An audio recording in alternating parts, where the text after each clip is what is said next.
All right. First episode, season 1, episode 1 of Appetite for Discussion. Must start off with a proper toast. All right. Thanks for coming over. Here we go. I will tell you that this is not good. I will never buy this again.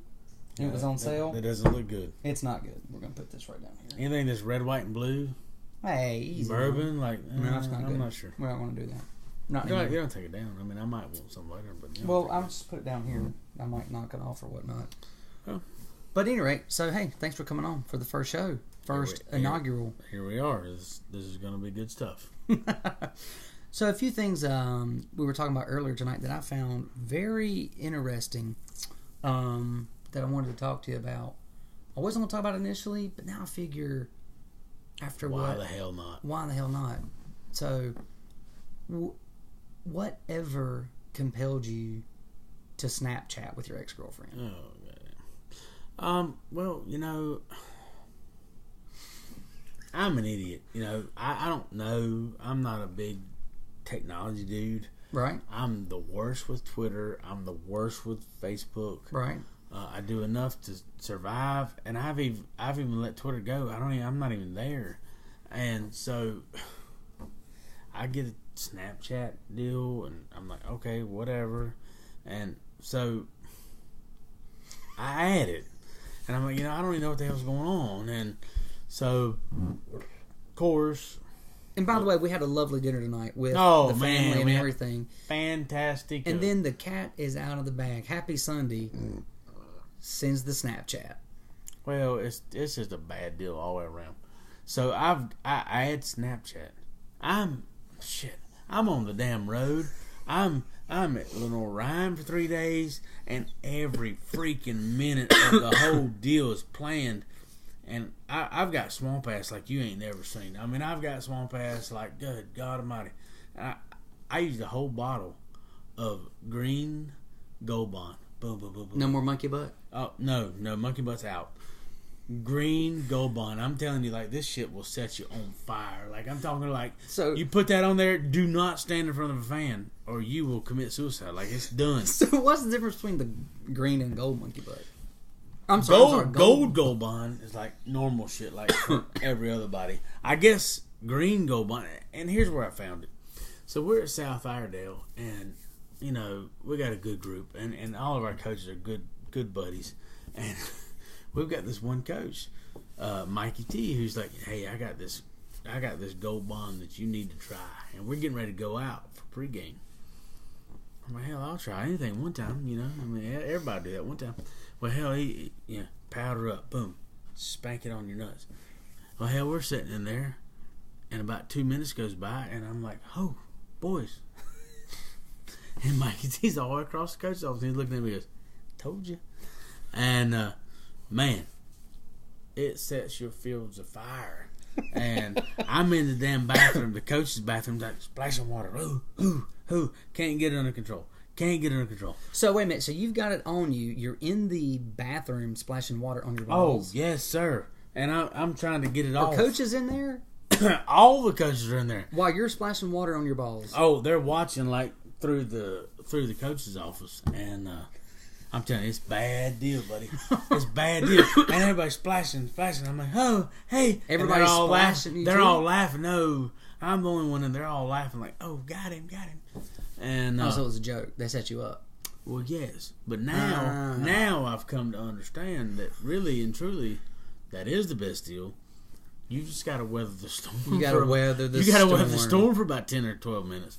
So, yes, lots and lots of green bottle Gold Bond at camp last week, and then we turned around with a Western camp last week. I mean, I'm telling you, like, bad deal. It was the shit. In more ways than one. So, you use it again? I use it all the time. So I've been pulling it off on my kids. Like, hey, because at Lenore Ryan, me and one of our other coaches were paired with 2 other kids in our suite. Mm-hmm. So they're coming in and they're like, oh, man. And I'm like, oh, I'm powdering up. And it's like, but literally 5, 6, 7 minutes, you're good. That's kind of a long time for your balls to be on but I'm fire. telling you, but don't stand in front of the air conditioning unit. Just kind of run around like, hey, and there it is. But these kids had never seen that, so they're normal to like normal powder, normal Gold Bond. I'm like, do people normally stand in front of a fan or an AC unit with powder? But I'm telling you, nuts? if you do, it's the last time you ever do it. So these kids are like, what are you dancing around for? And I'm like, boys, I'm telling you, hey, I ain't gonna lie to you, and it's beautiful because they're 2 tight ends. So it's me and another coach and 2 tight ends, and they're kind of our boys. Like they're in. Well, I said, hey, you got to try this. Well, they're kind of sniffing around the first day, and I don't know. I got my own powder. Day 2, we go to lunch, and one of them comes to me and goes, hey, I used some of your powder. I was like, how'd it go for you? He goes, really intense for about 4 or 5 minutes. I was like, I told you. And I was like, but how is it now? He was like, pretty good. So from that point on, everybody was sold. Green bottle of Gold Bond. Green bottle of And Gold I'm telling you, it's stout. It'll make you take shit back you didn't even steal. But it's good. It does its purpose. Proceed with caution. Yes. Right. Yes. You're not a doctor. You're not advising it. But just carry on about your way. So when you were at the football camp, you told me it was hot as shit. Like 107, 110 degrees on the AstroTurf. On the turf at Lenore Ryan, it's 110. That they wouldn't even let us play on the first day, so we had to go to other fields, and then because that's a safety issue, right? Yeah, day 2 and 3, we got to come back on it, but it was like 98. So in high school football, since when you played, versus how you see things today, sure. Do you think things have, from a safety standpoint, not just we won't talk about CTE or anything like that just yet, but like from hot standpoint, it's 110 degrees. I don't remember when we were in school that they had a thermometer on the maybe, but man, this is a long topic. But here's the deal: things have evolved so much, and there's such an emphasis on temperature. There's such an emphasis on concussions. Yeah. There's such an emphasis on all that kind of stuff that everything's monitored now, which is good. I think that's a good thing for the game. But we get a lot of feedback from NFL down. Yeah. About concussions and this kind of thing, and I'm not saying it's all bad, but it ain't all good either. Right. But nevertheless, we do have a lot more precautions now. A whole lot more precautions now than when I played, which is they didn't care what. Well, I mean, 20 years ago, you would see kids that the helmet didn't even fit right on their head, and it running and smacking into each other, break noses, and yeah, that kind of deal. And those days are gone. Those days are gone. Right. Which is good. Right. And that's a trickle down effect from the big boys down to us. However, we also are in a situation where at times kids understand the magic words. So if we're playing, and things are going tough, and now listen, I'm a component of things being really tough at all times. But when things get really tough, a kid can say the right words. Sure.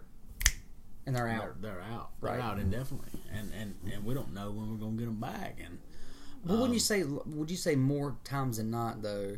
Most kids who are out there playing, at least I know when we played, and I never played football, but I played other sports, and I'm competitive, and I still like to compete. But you want to be out there. You don't want to use that magic. We all had some guys who you don't want to use the word soft to make anybody, but look, sure. Fuck it, they were soft, and they would cut a corner or try to milk a couple things. Well, here's what I see more than that, and I agree 100% with what you say. But here's what I see more than anything is that our game has gotten to a point where if things are going well, yeah, and I think it's a society thing. I don't think it's a game. I think it's a society thing. If our game's going well and we're winning and things are clicking, popping. And things are good. Right. If things are going bad and it's tough and it's really tough, but things are going bad and kids, and it's natural because of the society that we live in, and we have to fight this all the time. But the society that we live in says you need to look for a way out. Well, don't you think too, though? Even when we watch like professional football, baseball, basketball, if the season, if the Hornets season's taking a dump, they're sitting their stars. I mean, look what that happens in the NBA now. For those guys, the San Antonio Spurs got into some trouble and actually got fined because through periods of the season, especially towards the later end, they were sitting their star players because they're in the playoffs, they're going to be a number one seed, we're not going to risk injury to get hurt. Same side, I mean, I think it was Mark Cuban, I can't remember the exact quote, but they were playing so shitty, the Mavericks, he was like, yeah, maybe it's worth us maybe not winning some games, Right. So I think you're right with the trickle-down effect. I do think kids in general, right, see what's on TV. Sure. And they see how the athletes play, and that reflects, turns into the game. Sure. But see, I think things have changed, though, in the fact that when we were growing up and when I was a kid, Michael Jordan was king. Now kids today think he's a shoe. But Michael Jordan brought out the best in the team that he was playing, but also his own team. Right. He would never quit. There wasn't a quit. He didn't take a play off. He never took a play off. LeBron's arguably the greatest basketball player in the world. Fair enough. But you see him take plays off. There's highlights on YouTube or lowlights of LeBron loafing. You can't find any of those on Jordan because he didn't do it. It's just a different time. And not to take anything away from I LeBron. hate basketball. I can't stand basketball. But I'm going to tell you this. I was a fan when I was younger, and that was the Jordan era. But it was also the David Robinson era. It was also the Tim Duncan era. It was also the Sean Kemp era. It was also the Gary Payton era. There was a lot of folks who were playing then, and Dennis Rodman. I mean, it was a tough era where basketball was a deal. Like, basketball was a tough deal. Basketball ain't a tough deal now. Basketball, you watch them play now, basketball is just a lackadaisical, let's run up and down the floor, we'll shoot, we'll score, but ain't nobody going to play defense. Nobody's playing and defense. They might play defense maybe when we get to the championship game. Yeah. The championship series. But, back to the whole deal. I'm going to tell you right now, Jordan hands down. Larry Bird, Jordan, Magic, hands down. Of course, it's a different era. It's a different deal. It's a shame. And those dudes were tough. So I'm not sure how tough LeBron is. Well, I mean, here's the difference. I think, Michael Jordan punched Steve Kerr in a practice, and Steve Kerr has talked about it, right? Sure. Pissed off because Steve Kerr did, he felt like he wasn't playing up to how he should or whatever. LeBron gets pissed off because J.R. Smith doesn't know the fucking score with 4 seconds to go, and ultimately ends up losing the ball game in game 1. What does he do? Instead of punching J.R. Smith, he punches the damn board and has a saw fracture in his hand in the locker room. That's the difference. Because he's soft. Well, here's the deal. He's not a leader, as in like Michael Jordan is. Okay. How about in the playoff game when the dude didn't know what the damn score was? That's what I was talking about. J.R. Smith didn't know the score. No. Man, how do you make Jordan would have went to that son of his ass, and it would have been done. That's the difference. On Jordan's team, he would have never not known the score. Correct. He wouldn't have allowed it. That would have been day one. Correct. And I just think it's a different era. But again, you're right. It is a different era. But Jordan and LeBron are just two different mentalities. Sure. They're two different skill sets, two different leaders. No doubt. LeBron's still a great, and I think he's a great player. But I do not think, and we all see, who's better. There's no doubt in my mind. But not even Jordan. I think there's some other players that might have an opportunity to be like, hey, that dude, I'd take that dude over LeBron. Eventually, it's going to be there. But right now, if you saw, Jordan ain't got. I mean, it's not even a contest. It's not even. Jordan is the dude. Yeah, and I'm sure we'll have other guests on here that this topic comes up a lot between friends of Plus, we're just coming off the NBA season, but I don't know. It's going to be so. As far as like football goes, and coaching, and I would just tell you from my perspective of what I've seen in kids is, they are a little softer. Mm-hmm. I think it's a generation. I don't want to get too deep into all that crap, but look, they're just softer. And do you feel like kids are as big as they used to be? I remember. I think it's really weird. Like genetically is big. Double fold. as far as bigness, Yeah. There are times when you see this kid, this my 7th grade, 8th grade, that's coming along, and man, they must have ate a lot of chicken or something, because they're really big and they're developed, and it's like, man, where'd this kid come from? And then there's other times, like today, we had a kid out there. He might have weighed 84 pounds. 84, not 184, but 84. 84. And he's coming out at 8th grade, going to 9th grade. And it's like, oh, okay. And he worked hard, man. He did everything right. Can you imagine the heart a kid 84 pounds has? And I listen, I was there 10 minutes and I pulled the kid aside. I was like, hey, you can be a state champion 106 wrestler. Right. Because I think he can be. Yeah. But there's those size kids, and it's like, where the hell you been? And then there's these other kids that are like huge, and it's like, man, you've been eating chicken. And so I think it's different. Like, are kids bigger today? I think they are. Are kids bigger on a whole? I'm not sure. Right. But the ones that are supposed to be bigger, if you will, I get it. They are bigger and they're more developed. Really? And they're more developed at a much younger age. And I think girls' sports see it more than anything. Really? Like volleyball and stuff like that. Now, volleyball, I mean, the girls look huge when I see them on TV and ESPN. I think they develop faster than boys. Obviously. But the boys, even at 8th grade, 9th grade, I mean, the ones that are going to be dudes. Yeah. And I think you got to identify that. The ones that are going to be dudes, they look different when they come up. And that ain't always been the case. And I think that's important. I just remember kids when I was in school, and again, 20 years ago.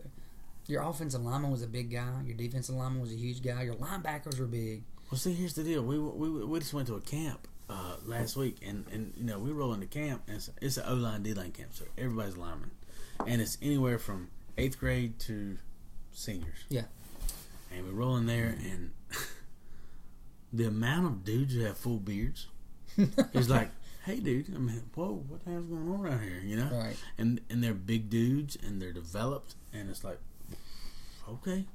And maybe that's a mountain thing, but I don't think it is. Right. I think it's more of a shit reading thing.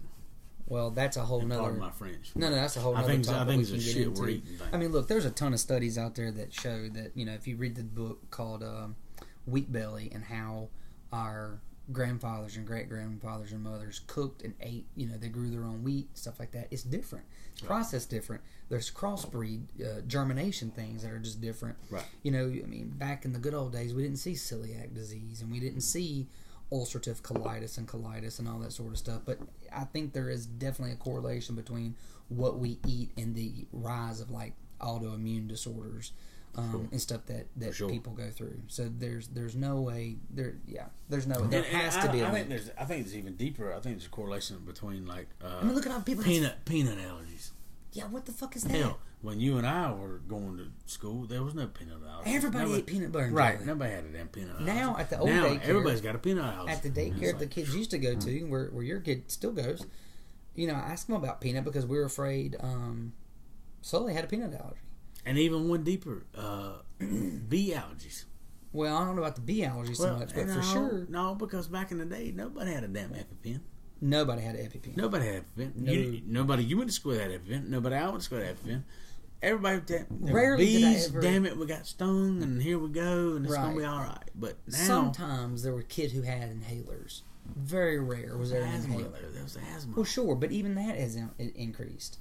Right, but there's nobody that had allergies. There's more allergies with everything. Well, I don't understand. It's got to be the food that we're eating. But like Sullivan, we were afraid she was having a reaction to peanut butter because she just developed this little rash on her cheeks, on her mouth. So I'm like, oh shit. So we watch her. Everything's cool. Give her a little bit of Benadryl. Watching her. She's fine. The rash goes away. No way she's breathing.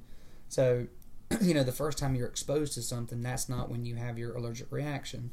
You have it the second, third, or 500th time you've eaten something. That's why people in their 60s who eat shrimp their whole life finally go into anaphylaxis and have an issue. Right. So, me being concerned, I was like, well, we need to find out if she's got a peanut allergy. So we gave her peanut butter. But we gave her peanut butter in the car in the parking lot of the emergency department. So I was like, by God, if she's going down, because kids go down fast. If they're going to crash, they crash fast. They're not like adults. That's why I'm, overly sensitive in the very beginning of when they were sick, because if a kid crashes, they crash fast. Right. And they don't have a lot of reserve like you and I have. So when the shit hits the fan. You got to be ready to take care of that immediately. So that's why I was like, we're going to do it, but we're going to do it in the fucking parking lot. I didn't go inside and be like, hey, by the way, we're going to give our kid out here some peanut butter. Have a damn spoonful of peanut butter, damn it. But, so yeah, it's definitely the food that we're eating and we're consuming, and the way it's processed and all that other shit. For sure. Have you seen any different, how is it dealing with parents? And don't feel like you have to dive in too deep, No. And but and I won't. Concussions are definitely something that we talk about in our household. As far as Kristen's definitely hell bent. Dempsey's never playing football because of concussions. And if you look at the studies, even with the CTE studies that they're doing in the NFL and the autopsies are doing on the brains that are being donated, it's like 99 out of the 100 had some sort of trauma to the brain. I think there's two deals with that. I think that if you look at just on the cuff of concussions, brain injuries, etc., at the youth age, we're talking about 4th, 5th, 6th grade, 7th grade, middle school, whatever. And there's some studies that show this. We'd have to pull them up, but there's some studies that show this, that there's no more risk at playing football at that age as opposed to playing soccer, as opposed to playing basketball, as opposed to playing... Because if you think about it for just a minute, I know that football is a contact deal, and it's violent, and they run into each other, and yada yada yada. However, soccer, they have no protective equipment. Right. If they go up for a header, it's two people heading, and it's head on head. Right. Basketball, if they run into each other, there's no protective equipment. Mm-hmm. It's face on face, head on head, blah blah blah. I mean, it's a bad deal. Football, at least, we have an opportunity to kind of curve the amount of interaction you get on your head. The impact. For a little bit. Right. And I'm not saying for any moment that football is impact free, because it ain't. Right.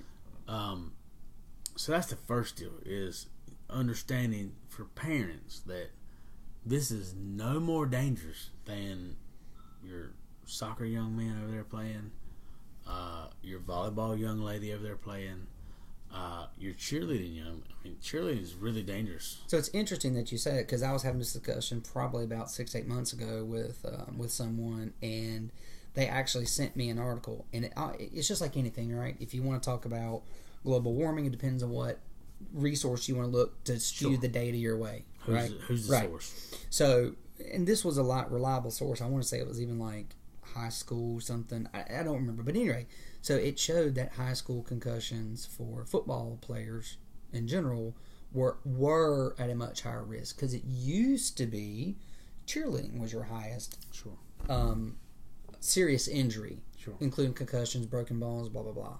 But then it was actually, I want to say it showed high school football, then I think it showed hockey, then soccer, then cheerleading, or interchangeable. But the interesting part about that is that this specific study showed that the high school concussion rate, serious injury rate for football was significantly higher than the others. But I'm sure you can dive in there and find studies that show a more even playing field. But the other ones just don't get talked about because they're not in your face every Sunday. Sure. They're not a $40 billion a year revenue league, but they're also not taught to be scary. You watch these collisions. Well, and here's the deal. There's a couple things here. Roger Goodell has not helped the youth football team, and he thought he did, but he didn't, because he drew so much attention to concussions, and it's a real deal, and it needs attention, and it needs to be addressed NFL wise. and it needs to be addressed all the way down through. But here's the deal: when it trickles down, there's so many protocols that have come into play, right. and if they've come into play because of the NFL, that if you go to the trainer on Friday night and say I got a headache, mm-hmm. you're in the protocol, right? I mean, you're done. You're right. not playing anymore that Friday night, right? And then the next week you've got to go like 3 days with no symptoms. You got to go all these exercises. Then you got to go 3 days like running miles without any symptoms, and then you're cleared. Do they do any? But you cannot play if you get a deal on this Friday night. Mm-hmm. You can't play next Friday. So if you were to get, like in the NFL, obviously, if you have a situation, they send you go get an MRI. Or, at what point does totally different NFL? Well, at what point does high school look at a kid and go, "This kid needs to have a scan done because something ain't right"? No, it has to happen. They have to have a scan. Yes. Oh. There's no wiggle. So if you're in if you were in concussion protocol from Friday before you play the next game, you're getting a scan done of your head. And there's only one way to find out if you had a concussion, and that's a CT scan. There's no other way to see. A doctor can't look at you and go, "Oh, you got a headache. Oh, you don't feel." Well, we're right, but even sometimes you got to get a CT scan, and the CT scan can say yes, there has been a concussion. And what a concussion is, and I think it's important for people to understand what a concussion is. A concussion is when your brain has jarred in your head, mm-hmm. and there's swelling. Correct. There is swelling, and at times in the even at the most critical moments, there's bleeding.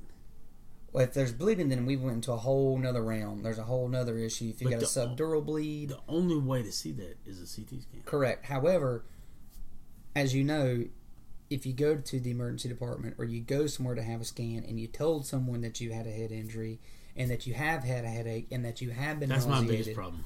But this CAT scan is inconclusive, doesn't show anything, you're still diagnosed with concussion. Because guess what? No one's going to hang their hat on no and let an issue happen That's later. exactly right. Here's the biggest, and I don't blame them. No, they can't. Here's the biggest problem we've had for the last 10 years is before we came to this deal where we are now, where there's a CT scan is the deal. Even before that, if you went to urgent care or you went to ER or you went to wherever and you said the magic words, mm-hmm. and this is coming from a football coach now. Yeah. But I want our kids to be safe. Now, I want you to hear me that. But if you went there and said, "Oh, I got a headache. I got hit pretty hard." Prior to what we're doing right now, mm-hmm. you're out for 3 weeks. Oh, absolutely. Because there's no ER doctor going to say, "Oh, well, maybe." No. You're out. Absolutely not. No, they're not going to. They're not risking that, and I don't blame them. No, and they shouldn't. No. But, and that's kind of why we always used to coach our kids up and say, "Hey, if you got a deal, let's go to our team doctor." Mm-hmm. Not that he's giving them less care, right? But at least he understands what's happened, right? As opposed to an ER doctor who has no clue. He's hanging out in the ER, and you go in there and, "Oh, I got a headache." "Oh, well, you got a concussion." If you say headache, you got a concussion. If you've been playing football and you got a headache, especially if you say I'm nauseated, you got a concussion. You're done, and you don't pass. So you're out 3 weeks. Yeah. As opposed to if you go to our doctors, and I hate to say that because it sounds like I'm trying to protect our doctors. Yeah. And that ain't the deal. But doctors don't understand football unless they've been involved with sports. Well, but you probably need someone to have a non-biased opinion. At some point, yes. I mean, look at the NFL, because the head of the CTE, head trauma protocol, was a pediatric doctor for how many years at the the NIH. Right. So what the hell? That'd be like going to the foot doctor because you got a damn heart problem. That doesn't make any sense. So I get it. And I understand that. But once you've had brain trauma and brain injury, it's so somebody easier. has to understand sports. No, I disagree with that. Okay. Because understand sports, understand he got his bell rung, but we need to get him to get back out there. That sort of thing. That's a magic word, bell rung. Okay, that's not a deal anymore. I mean, we've come tenfold. I guess what does now understand the minute you say, "I've got a headache," No matter what Sure. happens. No matter what happens. You can be warming up. Sure. No matter what happens. If you say I got a headache, your ass is in the damn concussion protocol. Right. Whether you know it or not. But here's the deal. A sports doctor has the ability to understand, are you dehydrated? Have you legitimately took a shot to your head? Are you concussed? What's going on here? An ER doctor is going to say, man, you got a headache, you're out. Now, he's not making this. All he's doing is making a diagnosis. He's not saying you're out an ER doctor. He's making a diagnosis. But here's the deal. If the ER doctor writes on his paper, wrote out for 3 weeks, nope. He can't go back into play until that ER doctor writes him back in. Well, that would be almost impossible because ER doctors do rotating shifts. So in order to go find said doctor, somebody's got to write him back in. But it's not going to be the ER doctor. Trust me. But he's got to find somebody that's going to say, "Oh yeah, that dude's wrong. He's good to go." Well, it's not necessarily wrong, but he's been out long enough. But I still don't understand a sports doctor because a sports doctor. I'll give you a great example. We were at team camp last week. Yeah. Man, we're working. I mean, it's working, and these guys are working three practices a day, and they are getting after it, and they're dehydrated. I'm dehydrated. Hell, I'm dehydrated. I ain't even practicing. Yeah. So they're dehydrated, and what's the number one sign of dehydration? Well, a headache is a sign, but thirst. Headache. And what's number two? Cramps. Well, that's a late sign of dehydration. Cramps. You got headache and you got cramps. You're in there. I mean, you're dehydrated. Well, we were at a camp a couple weeks ago that they may or may not have some contact. We got a kid that's got signs of headache and cramps. Yep. Practice 3. Right. So they had 2 practices day 1, roll right around next morning, practice 3, and they're wearing their ass out, and I love it. But all right, he's got a headache. He threw up the night before, and now he's got cramps. Is he dehydrated, or has he got a concussion? And nobody can tell you that. No, you can't tell. Without running CT. Well, you run a CT, you might can tell. You might be able to tell, but I mean, it depends. Did he get hit? Did he get hit hard? Did he fall? And I don't think a lot of these head injuries don't necessarily happen. So that's my deal. Is it's hitting the ground afterwards. He's a lineman, so they hit every play. Well, so and he probably did have a concussion. Well, then I would say that just increased his risk of concussion. But here's my deal, and this is irrelevant of this kid, but it's typical of it's a football situation. He's out of shape. We're wearing their ass 107 degrees. It's 107 degrees on the turf. We're wearing their ass out. Does he got a concussion or is he dehydrated? Because how can you tell? Well, one thing that's not in his favor is him doing this 35 times in an hour. Sure. So that increases his risk exponentially. Understand. But just like you said, he's out of shape too. Understand. But that doesn't necessarily mean he's got a concussion. Doesn't mean he don't either. Does not. You're correct. Right. But how do we know? But you rule on the side of error. Sure we did. And we set him out for the rest of the 2 practices. Sure. And that's what we're supposed to do. Right. Because let me tell you something. I'm not convinced. Now, this is the country fucker that he damn primes tobacco and shit. He dips. I'm sure he's dehydrated. I don't know, though. Now it makes But he's a tough son of a bitch. So we went through the first 2 practices, man, and he did great. Man, I was pumped. I was really pumped about it. And after the second practice, we went back to dorm, and man, no doubt, like I'm not even questioning the kid. I think he's a tough kid, but not even questioning him. We go back to dorm, and he's asked for ibuprofen. We can't give him ibuprofen. They can't give him ibuprofen. Ain't nobody giving him ibuprofen. I went and wake him up next morning. He had a fucking trash can sitting by his damn bed. He'd been throwing up all night. Did he have a concussion? Probably. But I don't know, and I'm not certified to say that, and I can't say that he didn't. So we're gonna treat him like he did. Right. Tough kid who picks tobacco in the middle of the summer, wearing clothes, works sun up to sundown. He ain't been to workouts in a long time. And I get it. I get it. It's different. Once you start putting that noggin at risk, right, that's different. And so we protected him and we took care of him. But you never know. And all weekend long, we're at this lineman camp all weekend long. He kept saying, "Man, if I just show up, I'll be in shape. If I just show up, I'll be in shape.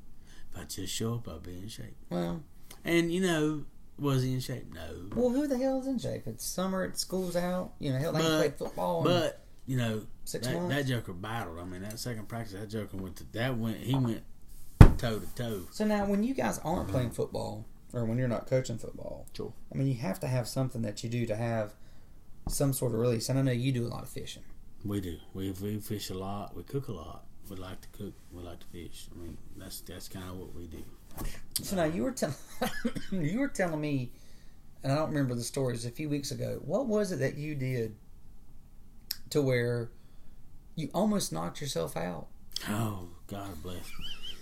We were crab fishing, and me and my best friend, one of my best friends, he coaches with us on our staff. He coaches quarterbacks now, and I coach linemen. We're out there fishing. I got my 2 youngins with us, and we're fishing. It's a Sunday morning. We're fishing. I'm leaned over in the minnow bucket, and a damn wave comes by. Boom, big wave. So you guys are out there together, so the 4 of you. Oh yeah, we're all on the boat, and I don't see the wave coming, and nobody tells me the wave's coming. I'm leaned over, ass up, head down, just like we like, all that good shit.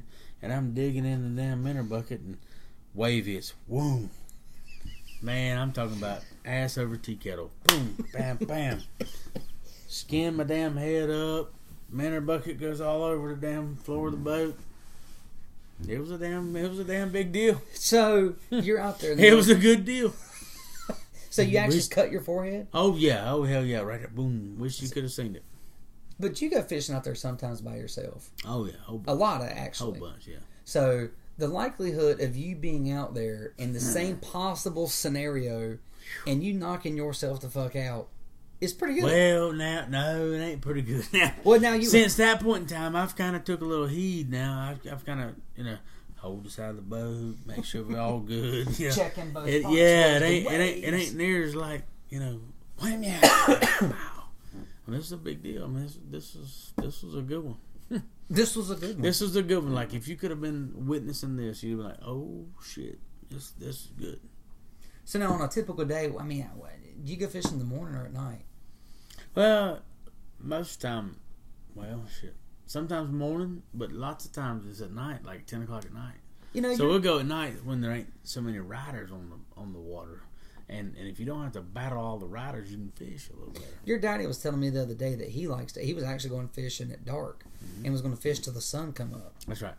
I mean, that's like a 10-hour shift on the water. Yep. And we fish that way a bunch. We'll get out there about 9, 10 o'clock and fish till about 3, 4 o'clock in the morning and come on back in. And my youngins go. When they get tired, they just go to sleep. They'll sleep. On the boat? Yeah. They'll just sleep on the boat? Yep. They'll just... I take a blanket with us, and they'll lay out on the cooler seat, and they'll just, go to bed. So what do you fish for at night? Like crappie mostly. Crappie and catfish is the biggest deal. So crappie, if you're fishing for crappie, if you're looking at the water, is crappie more surface water, middle, or at the bottom? Bottom. Crappie's at the bottom. It's minnows. We fish on minnows, and we put a green light down, and it's green, and it lights up the whole bottom of the See, boat. I thought crappies were closer to the top.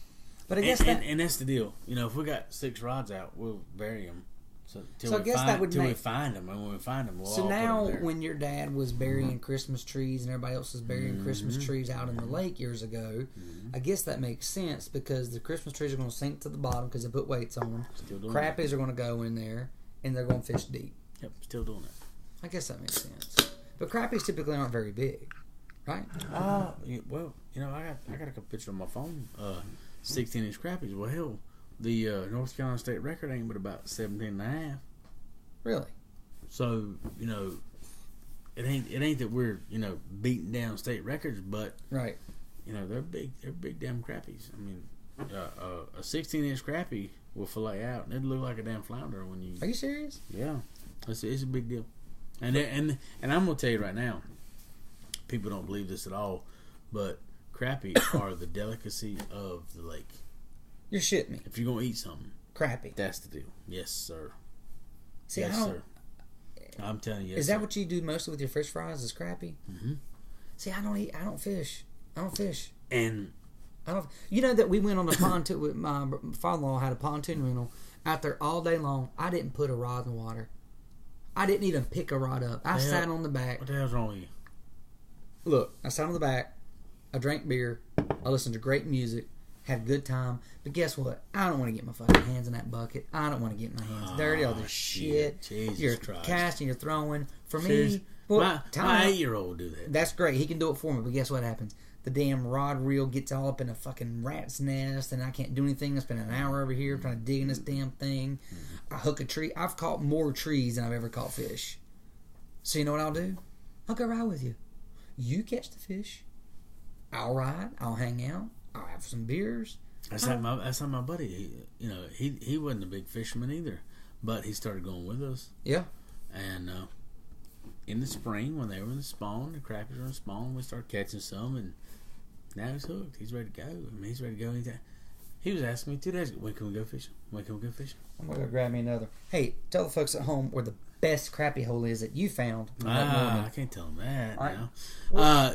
Crappie holes. We fish crappie holes. We put it in Stumpy Creek on Lake Norman, and we fish up the river.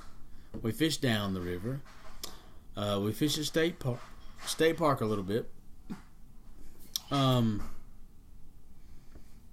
of the best advice I can give you is we catch a lot of crappie from 150 Bridge to Buffalo Shoals Bridge. You figure out where they're at. Not giving away the secret. No, we can't do that now. Not giving away all that. But we do enjoy fishing summertime crappie at nighttime when the riders are off the lake. I'm gonna get you a cup. Okay.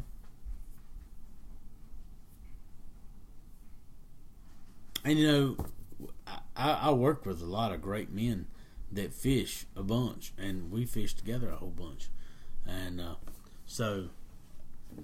Now, when you're out on the boat, what do you do when you gotta take a shit? That's what I want to know. Cause look, man, let me tell you a great story. Cause when I got a shit, I gotta go. I got 15 minutes. There's a little guy, the turd man, in my body. When the pain hits, I got 15 minutes. Top. The clicker starts. Tink tink, and hey, I got a great story. So, not that long ago, we went fishing, and normally speaking, I'll tell you a little bit of that. Normally speaking, under my seat in the driver's seat, we have some toilet paper, just in case shit goes afoul. Sure. So I have a guest on my boat this particular day, and we're fishing, and I don't have any toilet paper that particular day. I've used it all or whatever, and we're fishing, and it's about 8 o'clock in the morning. It's not it's not daybreak, but it ain't rush hour either, so to speak. And my man looks at me and goes, "Hey, I hate to be so blunt with this, but I've got some dinner bothering me, and I need to relieve myself." So I say, "Hey, I can drive you over to this island over here. I've took a dump on the end of this island before. Not a big deal." And he's like, "Well, I don't think we need to pull all the rods in because we're trolling. We're trolling along." And I was like, "Okay." And I'm like dumbfounded, like, "Well, what's the next step?" He's like, "Well, you got this black bucket here. Do you mind if I use this bucket?" I'm like, so wait a minute. You got a bucket on the boat that you're using for fishing, and the guy is almost like, "I want to take a shit in your bucket." "Well, we use the bucket for various things. Trash sometimes. Yeah. Storage sometimes. And it's a horse bucket, like a horse feed bucket, like yay big, yay wide. And yeah, for sure." He goes, "Do you mind if I use your bucket?" And I'm like, "Well, no. I mean, use the bucket. If you need the bucket, use the bucket." And he's like, "You don't mind?" I was like, "I could surely care less." So next thing I know, this young man takes the damn bucket, goes around the front of the boat, and he's squatting down in front of the bucket, and he's shitting in the bucket. and I'm like, okay, whoa, here we go. So I'm trying to turn around the back of the boat. So you guys are I'm turning around the back of the boat. I'm like, I'm not even looking at this guy. I can hear it. I can hear it happening, like, and I'm like, I'm not looking at this dude. I am fishing. We are fishing. I'm not looking at this dude. And so all of a sudden, the noise stops. Oh. And he has wiped his ass. Oh. So I turn and I look and I'm like, hey, what's going on? How? So at this time, he takes my black bucket with his shit in it and his toilet paper in it, and he starts washing it out, like in the side of the bucket, in the side of the damn lake. And I'm like, can you do that? Oh, hell yeah! I mean, well, no. Obviously, you can do anything you want. Should you do that? Is that where you should dump your turd in turd paper? I mean, no, yeah, it's not probably a big deal. not. I mean, there's so many people shitting pissed in there. It's not a big deal. And, but here's the deal. Here's the deal.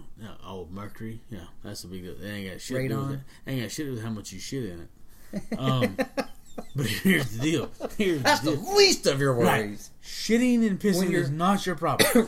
When your babies are going a third eye, that's your problem. And you got like 7 fingers. 7 fingers and. But anyway, how'd I get 7 thyroids? I don't know. I don't know what's going on here. So that happens, and it's done, and that's fine. And we fish, man. We fish the rest of the day. Everything's hunky dory. Love this dude. Think he's a great dude. About an hour before we're done, he's got a coffee cup. Now this joker would come on my boat with a coffee cup, and I look down, and obviously the coffee's done at this point in time. P.S. Never drink coffee when you're going to not have access to a bathroom. You know, I travel a lot. If I drink coffee, like the first sip of coffee, I got to shit. Never. Oh yeah. When I'm going to the airport, I never drink coffee because I'm going to shit myself. I'm going to shit myself in my car on the way to the airport. I can't do that. I'm shitting myself or yourself. I mean, we're shitting. We're shitting. It's happening. Right. So I got to wait till I get to the airport, get through security, make sure. So you're gonna love this. You're gonna love this. And then I get my coffee, and then I take a shit there. Oh no, you're gonna love this. So my man has shit in my bucket. He's washed it out. What the fuck's he gonna do with the coffee cup? He finishes his coffee, and we're done. You know, it's 11, 12 o'clock. I look down, and if I'm lying, I'm fucking dying. He threw his coffee cup in the shit bucket. Like the black bucket is that there. Just had his own shit. Yeah, just shit himself. Threw his coffee mug in the black bucket. Like, hey, I'll get it when I leave. And I'm like, oh, motherfucker. Pardon my French, but I'm saying, he threw his own coffee mug into the shit his bucket. own shit, yeah, in his own shit bucket. Yeah. Like, hey, my mouth's sweating. I can't figure it out. I'm pretty sure the lake water doesn't qualify as high level disinfectant. Did you what did you say to him? Mercury is the least of your worries. What did you say to him? I'm not eating that shit. I don't give a fuck. So I don't care. Yeah. How you doing, bud? Hey, buddy. Hey, your morning coffee in the morning is gonna be great. Hey, man, those are your peanuts. You chew them and eat them how many times you want. Or corn kernels, whatever you want to do. That's right. Maybe they're better the second time. Yeah, go ahead. Take it. Yeah. So I'm just dumbfounded. Like, we're fishing, and I love this dude. I think he's a great fisherman, and he's taught me a lot of shit. But I'm like, oh, well, I hope you learn. I'm not sure you should put your coffee cup in the bucket you just shit in. I'm just not sure that's the best. Practice. I guarantee you, when he's at home, he doesn't put his coffee mug in his toilet. Yeah, I don't think that happens. I don't think that's really the best. Yeah, there's deal. no rules here. Go take a piss. I'm just not sure that's the best deal. Don't forget to wash your hands. Yeah. Don't you worry. No dicky hands at the table, please. For God's sake. Jesus, who in the hell puts their in a bucket? I'm gonna go get some chicken wings here when he gets back. He also does a lot of cooking, which is one of the other reasons I want him to come on here so we could talk about how he preps and cooks and roasts pigs and chicken wings and other things of that nature, because I like learning about that kind of stuff, so we'll see what he has to say about that.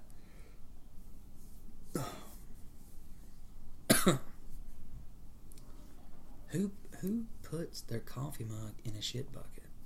That is ridiculous. Why would you do that? Who does that? Like, was the paper? I guess he rinsed it out, but still, that's fucking disgusting. You can't do that.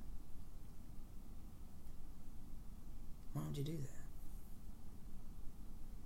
that? Ugh. No.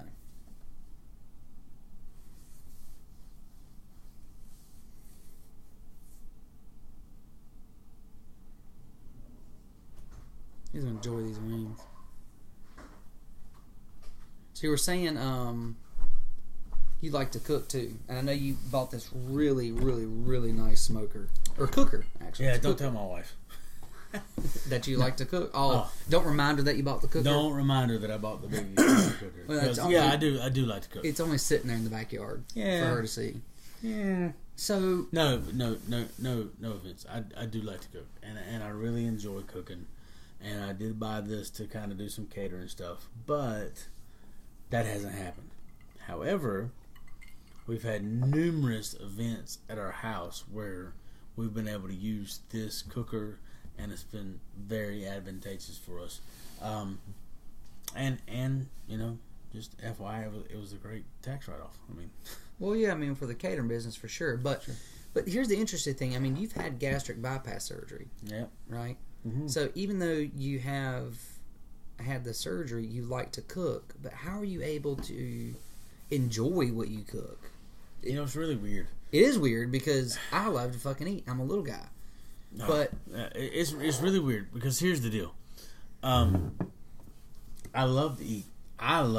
My passion for eating has not changed. Right. That has not changed. Right. Here's the really weird deal. Chicken wings. Yeah. I love them. It's my first love. I tell everybody. No joke. I tell everybody that's my first love.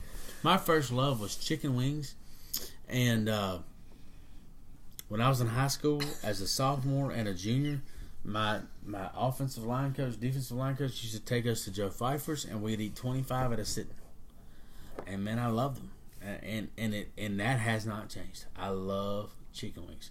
However, my ability to handle chicken wings has changed.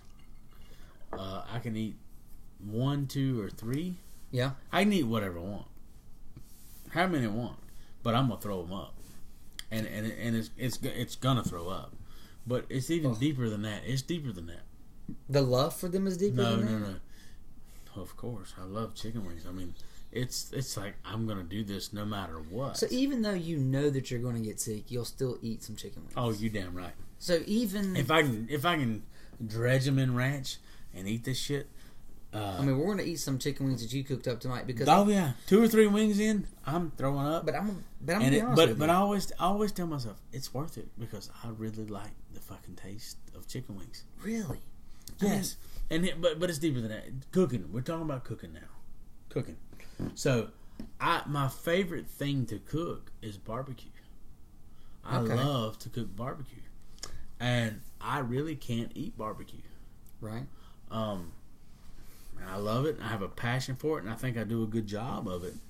But I don't care if we have this whole table full of barbecue. I can't eat barbecue. So you can't eat any of it? I mean, I can eat like a handful. Maybe like a half a handful. Is that because you'll get sick, or just you get full? Because the greasiness of the pork is it grease or fat, or is it the same thing? Same deal. Same deal. Yeah. So the greasiness of the barbecue, and I'm gonna eat it, and I love it. Then that's the deal. That I don't have enough in me to say, hey, don't eat that shit because it's gonna make you sick. Right. And even though I know there's 3 things in my world that are gonna make me throw up come hell or high water. Chicken wings. Yeah. Steak. Steak makes you puke. Steak's gonna make me throw up. Don't make a shit. How much? How less? It don't make a damn. Doesn't matter if it's a fillet. Nope. Chuck, don't make a shit. I can chew it a little longer, and it might hold out a little longer before I throw up, but I'm still gonna throw up. And then barbecue. Chicken wing, steak, and barbecue. Coming back up. Steak, barbecue. Toenails. And I think it's grease. Steak is the texture. So I want to talk to you too about something. I want to get back to you about your cooking, but I want to share something with you about steak that I learned from listening to a podcast. I enjoy cooking. Now, Kristen, I think she's a better cook than I am, but she'll argue that the other way. And she's better at kind of throwing things together at the last minute. But I'm better at, say, seasoning and putting things together as far as like a marinade and rubs and this and that. But I was listening to a podcast, and I never pan-seared a steak, okay? Yeah. On an iron skillet. Fantastic idea. And I did it. And it's the best steak that I have ever made, okay? Probably not the best steak that I've ever eaten, but best steak ever. And I'll tell you what it was. So I went up here to the local butcher shop called The Butcher Shop. Sure. Great local owned shop, nice folks. And I ordered a ribeye. I've never cooked a ribeye in my life. Okay, but this is how got a good marble. But this is how they described it on the podcast. But it's got a good marble. It does, but the only reason I bought that is because this is how they explained it, and this is what they did. So I used I bought it, let it sit out to room temperature, and I used a sea salt, and for a dry rub, sea salt, black pepper, cayenne pepper, and then rosemary. Yep. And I've never heard of using rosemary, and they said you can use rosemary or thyme. Yep. But I'd never used those before in a rub. Breaks down the meat. Well, the reason they use it is because when you char meat, the charring of the meat causes carcinogens. Sure. Right? So the rosemary and the thyme reduces those carcinogens. And it's also a good flavor. So I was like, oh shit, I never heard of that, so I'll try it. So it's interesting. So that's your rub. And you get a little bit of extra virgin olive oil. You pour it into the iron skillet. Yep. You turn it on medium. They said medium high, but I did medium. I let it warm up. And then I laid the 1.5-inch thick ribeyes on there for 3 to 3.5 minutes per side. And you know what that did, right? Well, it seared the outside and locked in the moisture. That's right. Right? That's right. If I understand That's right. So then what you do is after you've done that on each side, then you take the iron skillet and you put it in the oven on broil for 1 minute per side. Okay. Then you take it out of the oven. You take the steaks, put them in a separate plate, let them relax or whatever. Rest. That's yes. Right. Let the steak rest. Before you cook it. Well, no. One more step. So then you take a little slab of butter and you throw it in the iron skillet and you let it melt. Don't let it burn, but you let it melt. Then you take the steak and you put it back in for 1 or 1.5 minutes per side. And then you take it out. 100%. And great. that is, I mean, I've grilled steaks forever. No, you this just described the epitome of how to do it. It was delicious. It was the best steak that I've ever cooked. Here's the deal. You could have, I mean, we could go out here and shoot a cow tomorrow and take the damn calf muscle off of some bitch. If you sear that damn thing before you cook it, both sides, all the moisture, and there might not be that much moisture in it, but whatever moisture's in it, it's going to lock it in. It's going to lock it in. So, and that's the deal. Is that now some people pull it out of that pan after the first time and say, "Hey, we're going to throw it on the grill." Yes. Check it out. We're going to throw it in a pan and throw butter on it. Mm-hmm. And butter's the deal. Butter makes everything better. You know, Paula Dean said that. Right. Well, she's right. Damn sure she's right. Whatever your style is. Right. But the first deal, you hit gold mine. I mean, that's the deal. But here's the thing. I've never even heard. Sear it. And then once it's seared, you do whatever you want. If I've ever heard of pan seared, I didn't know what the hell they were talking about. Or I've never tried nobody did. Right. Nobody did. Is it a new thing, you think? Or has this been around for a long time? No, sure it has not. Because everybody used to, we're going to throw it on the grill. And right. We're going to do this, blah, blah, blah. Now, this is the new deal. Because when you sear it, it locks it. And then you grill it. You grill it to what temperature you want. Right, but I mean, yeah. But they ain't always done that. And right. So I don't want to say people are stupid. Because I don't say that.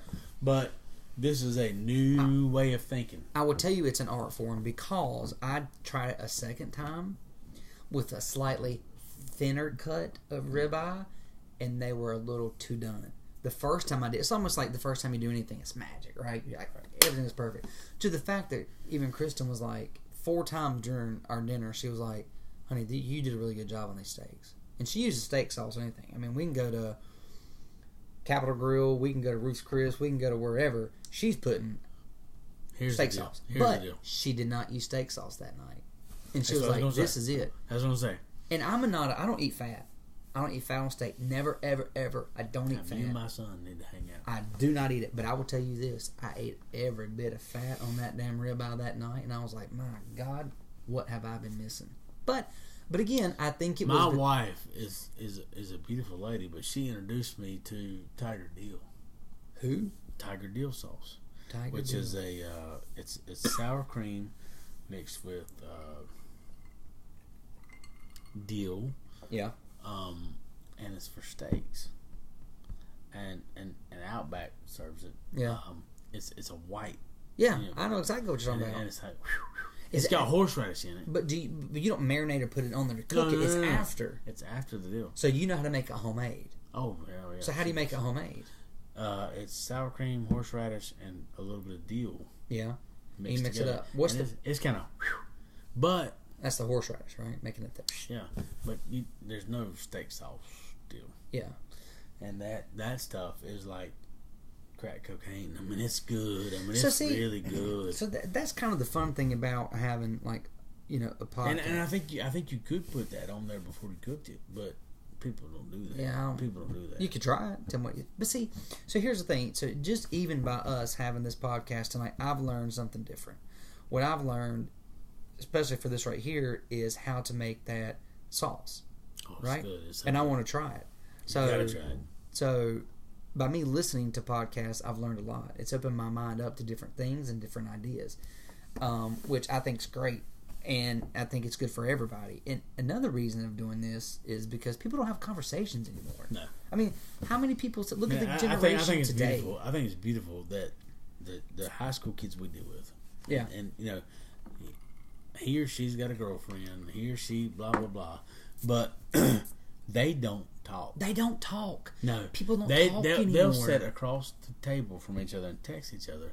But they won't talk. That's crazy. They will not talk. It is insane. They won't have a conversation. I'll be in the airport and they'll I will be in the airport sitting there in a row of fucking people, and you look down and 9 out of 10 of them are stuck in their fucking phone doing whatever it is.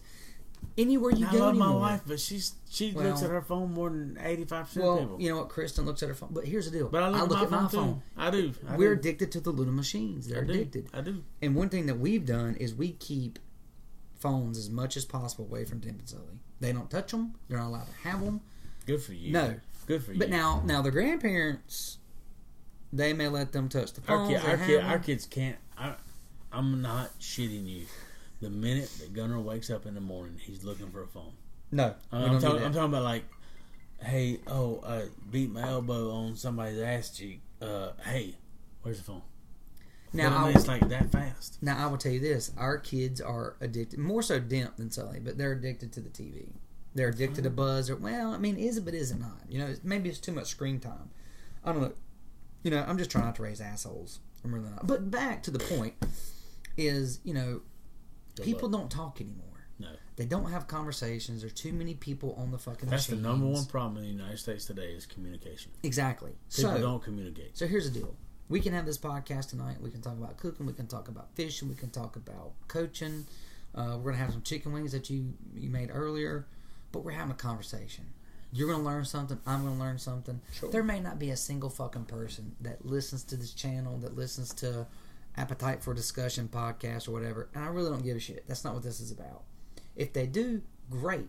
But maybe they're going to learn something. Maybe they're going to think about, man, I never heard about pan-searing a steak. Right. Or I've never heard of this, sauce that's like crack cocaine, to put on my steak. Oh, yeah, it's good shit. And I've got other people who are lined up to come in here and talk about wine making and coffee making and this and that who are going to be on the podcast.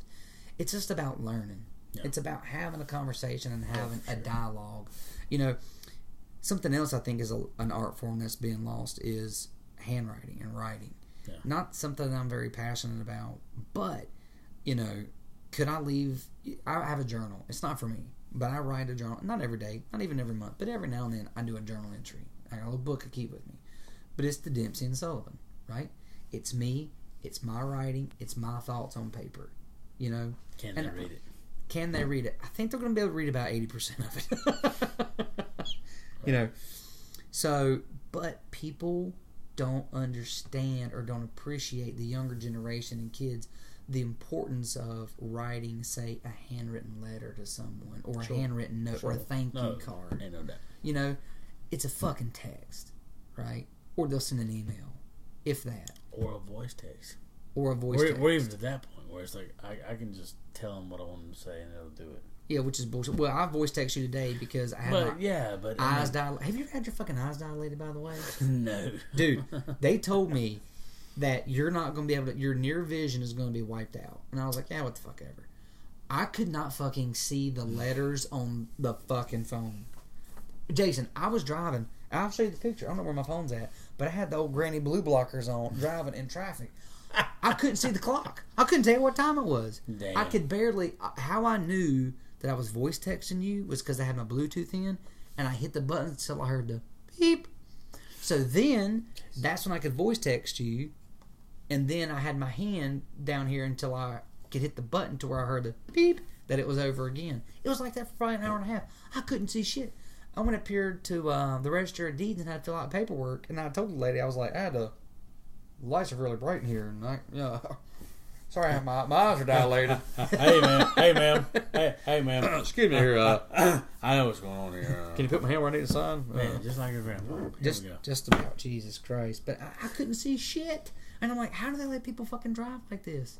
And I've had my eyes dilated before, but Kristen's like, are you sure? Damn old Cecil. Jason, people who are nearsighted, I don't know how...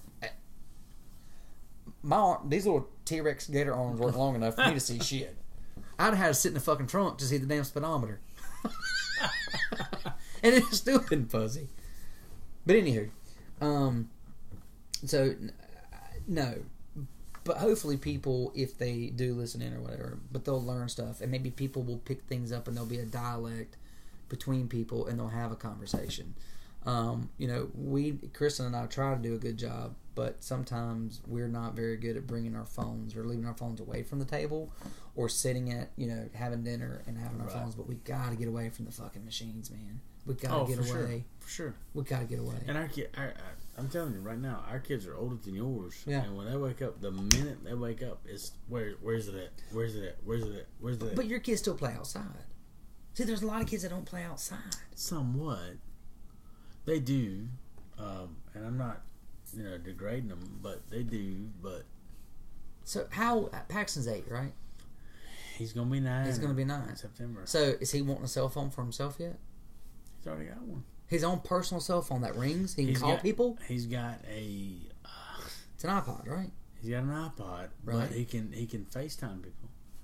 If you've got an iPhone, whatever shit. Yeah. He can FaceTime you or call you or text you. I'm gonna be such a dick. My kids are gonna hate me. And then they're gonna look back on this. Gunner has a Samsung, my old Samsung, because we ain't buying him shit. Right. He's got my old Samsung, and we charge it up. And he plays games and shit. But right. But he's not texting or FaceTiming. No. But you know that Gunner FaceTimed me from the trampoline. It's coming. No. Gunner he had Amanda's phone. And I saw FaceTime from Amanda, and I was like, what the hell? So I hit it. It was Gunner. Hey, Uncle Cubby. He's jumping outside on the trampoline. I'm like, hey, where's your mom? Like, they know. Like, they know what's going on. Oh, yeah. They know now.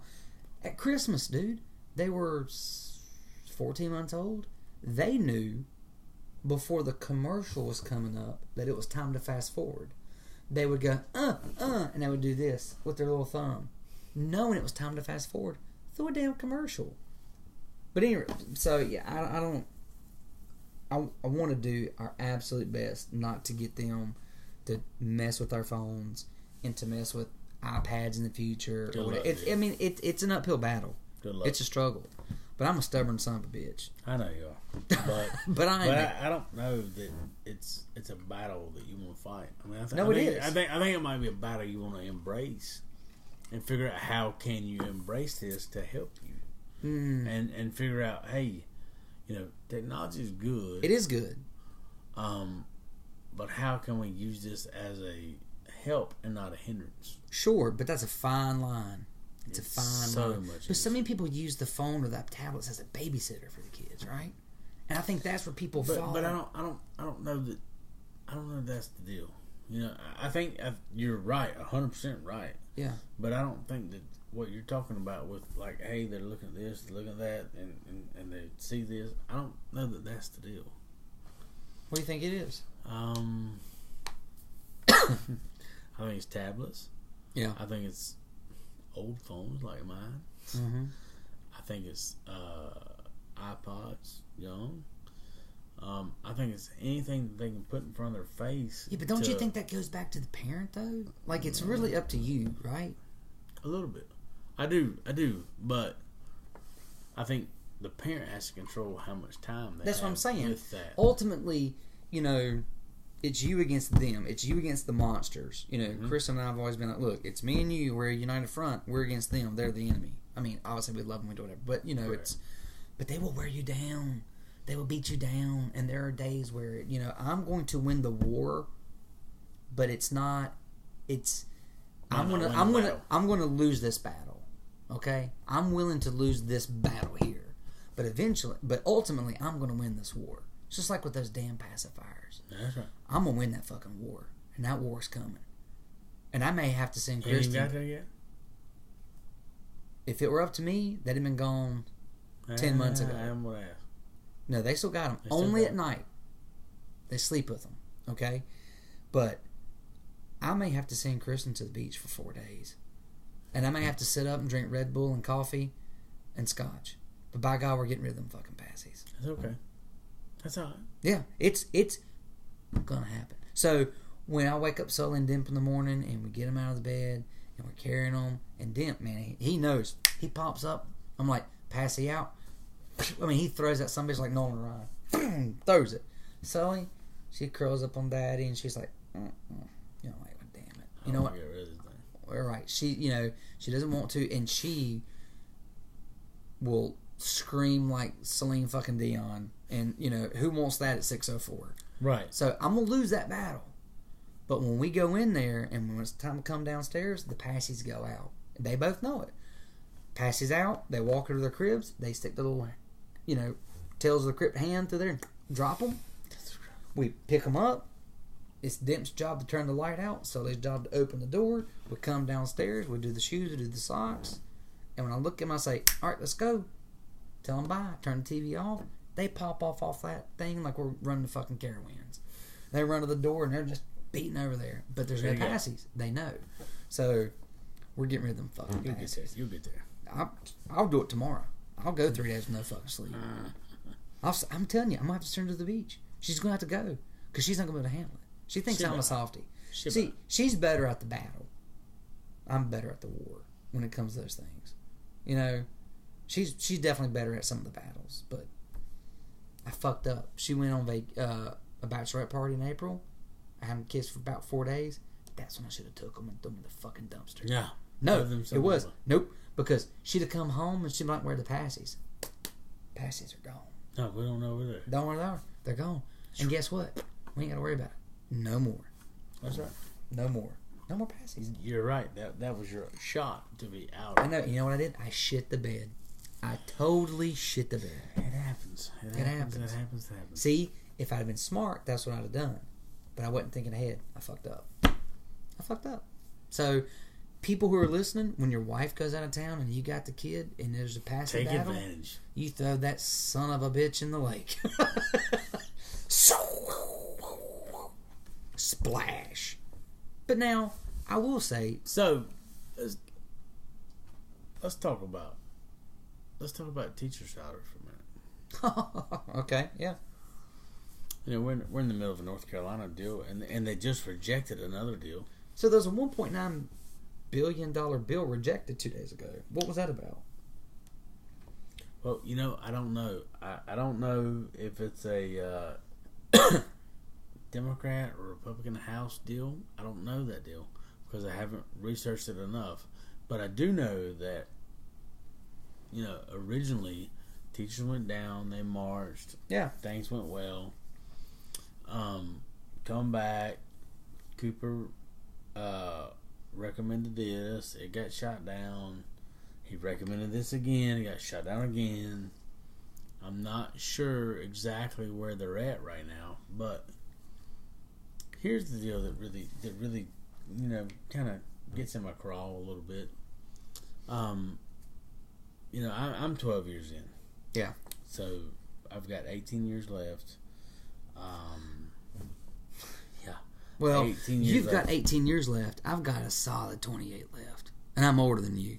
There's no fucking way I can retire at 60. Which is great. Oh, yes, great. However, I love your 28 is much better than my 18. I'm going to tell you why. So, I've got, like I said, 18 years left. And they made this big proposal for teachers, And here's the deal. Here's the part that really bothers me a lot. Is, this is proposed. This is the deal that's going to go through, and teachers are going to be paid $51,000 a year on average. So I saw that, took a picture of it from the news, and sent it to you. Well, here's the deal. So explain that. Well, here's what I love. Here's what I love about our state. And I'm not even going to put it on one party or another party. And here's what I love about our state. I don't want you to dive too deep because I don't want you to get your nuts in a sling. I ain't even worried about it. The safe word here is pineapple. Sure. If we're getting too deep and something gets painful, you can say pineapple. well, this is a state issue. Right. This is a state of North Carolina issue. The deal with this is this. They say that we're making $51,000 teacher average. Yep. $51,000 a year teacher average. God bless. Teachers are making $51,000 a year. What a great opportunity, man. And really, without one side or the other, there's a certain side that really wants to push this. That, man, we're making $51,000 sure. teacher average. And now I usually lean to that side when we're talking about education stuff. Mm-hmm. And that's fine. That's fine. Because I think that they care a little more about public education. Sure. That's fine. And that's fine. Okay. Here's reality. Here's reality. And I think it's important for the listeners to understand what reality is versus perception. Yeah. Because, man, they're making $51,000 a year. They get plus you got all the state benefits. Off. Your summers are off. But we're not summers off. No. I'm right now. I'm a state employee. I'm a teacher. My benefits suck. My benefits suck. You're at 70-30. Oh, 70-30. And if I want to go see a specialist, I got to pay $94 to go see a specialist. My dad is uneducated. Yeah. He does not have a degree. And God bless him. I love him. Yeah. But he works in a factory. Yeah. He can go see a specialist all day long for about $20. But he ain't got summers off. But let me tell you the deal. Is he making 51 a year? 12 years in. Man, I'm glad you said that, because here's the deal. The whole summer's off. We get paid 10 months. Yeah. Every teacher in North Carolina gets paid 10 months. Unless they want to sacrifice their monthly check and get paid 10 months. Because we don't get paid 12 months just in general. So you don't go from, let's just call it June to June, May to May. No, sir. We get paid August to May. Okay. August to May. August to May. Well, we're missing some. So June and July, we don't get paid. Now, June, they do us a favor and say, hey, we're going to pay you for a full month. However, you don't work a full month, but we're going to pay you a full month. However, in June, you work 15 days, and they're going to pay you for 15 days. But June and July, at the end of the month, you're on your own, Bubba. And so the deal is this. People complain and they whine and moan. And, oh, teachers get this, and teachers get summers off, and teachers get this, and teachers don't get paid for summers. And I think that's something that people don't understand, is that teachers do not get paid for summers. They can have their 10-month check chopped so that they can get paid for summers, but they don't get paid for summers. And that's kind of a big deal. And so I don't think the general public understands that. So how do they divide the pay up? So how does it work? Like, you get paid 10 months. Yeah. So hey, I'm a teacher. Boom. I'm not gonna go 12 months. I'm just gonna get 10-month pay. I get 10-month pay. Well, guess what? All those people that are celebrating us having summers off, guess what? We do have summers off, but it's for free. We don't get paid for it unless you chop your 10-month paychecks and have yourself paid for the 11th, 12th month. But we don't get paid for the 11th, 12th month. And that's a big deal. I mean, that's a huge deal. But you get paid, you get holidays off, right? How many paid holidays off do you get a year, would you say? You get it like everybody else. Yes, ma'am. Yes, sir. We get Christmas off. And that's about 2 weeks, 10 days. And we get Easter off, which is about another 7, 8 days. But here's the deal. In the summertime, folks think that we have this whole ordeal. We get oh, they don't have to work in the summer, they get free pay. They don't have to do nothing in the summer, they get free pay. That ain't the truth. We don't get paid unless we chop our 10-month pay into 12. So basically, you got to take less every month. That's right. To make up for the 2 months that you don't work. Absolutely. And here's where that really comes into play, is when you talk about those benefits we just got. Yeah. And we got to pay for those benefits. Yeah. We chop it down and take 12 months pay. We're scraping the bottom of the barrel to pay those benefits in order to make it. And people don't understand that. And they don't want to understand that, because they want to paint this picture where, oh, teachers got it made. They have summers off. They have holidays off. They don't have to do nothing. Kids are really easy to deal with, which I don't know where the hell that come from, but that ain't the deal. And it's just backwards. It's absolutely backwards.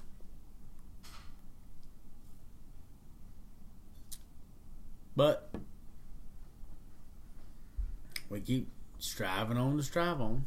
I mean, how many teachers would you say have secondary jobs? I would guarantee you that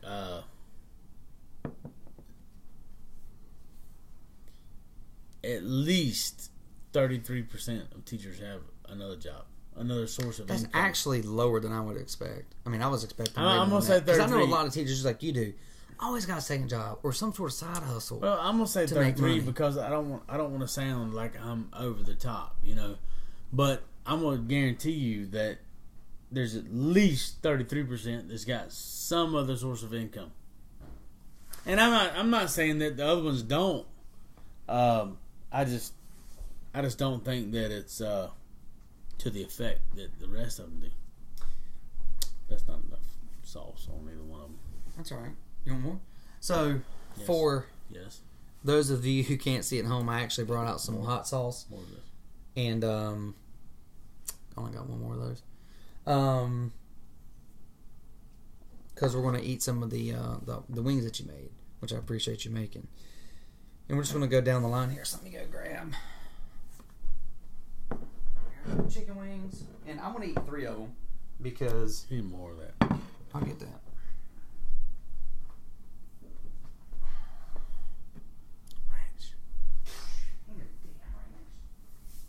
No, we need ranch.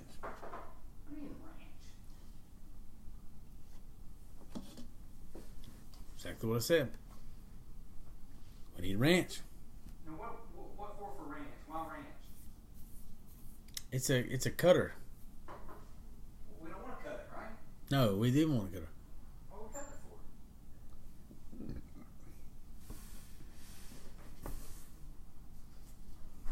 it for? Just trying to prevent you know, me throwing up in here in all of our glory.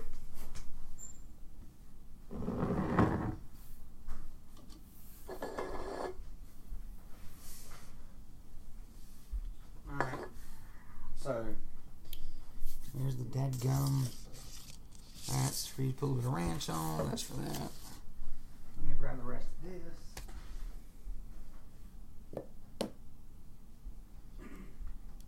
So I figured what we would do with this is we'll just dip our wings in that. I'm gonna go grab a quick leak. One thing. Also, there you go. Just put that wherever you want. While I go to the bathroom, this we'll just rip it in. You know. You need more of that. More? Yeah. All right, fine.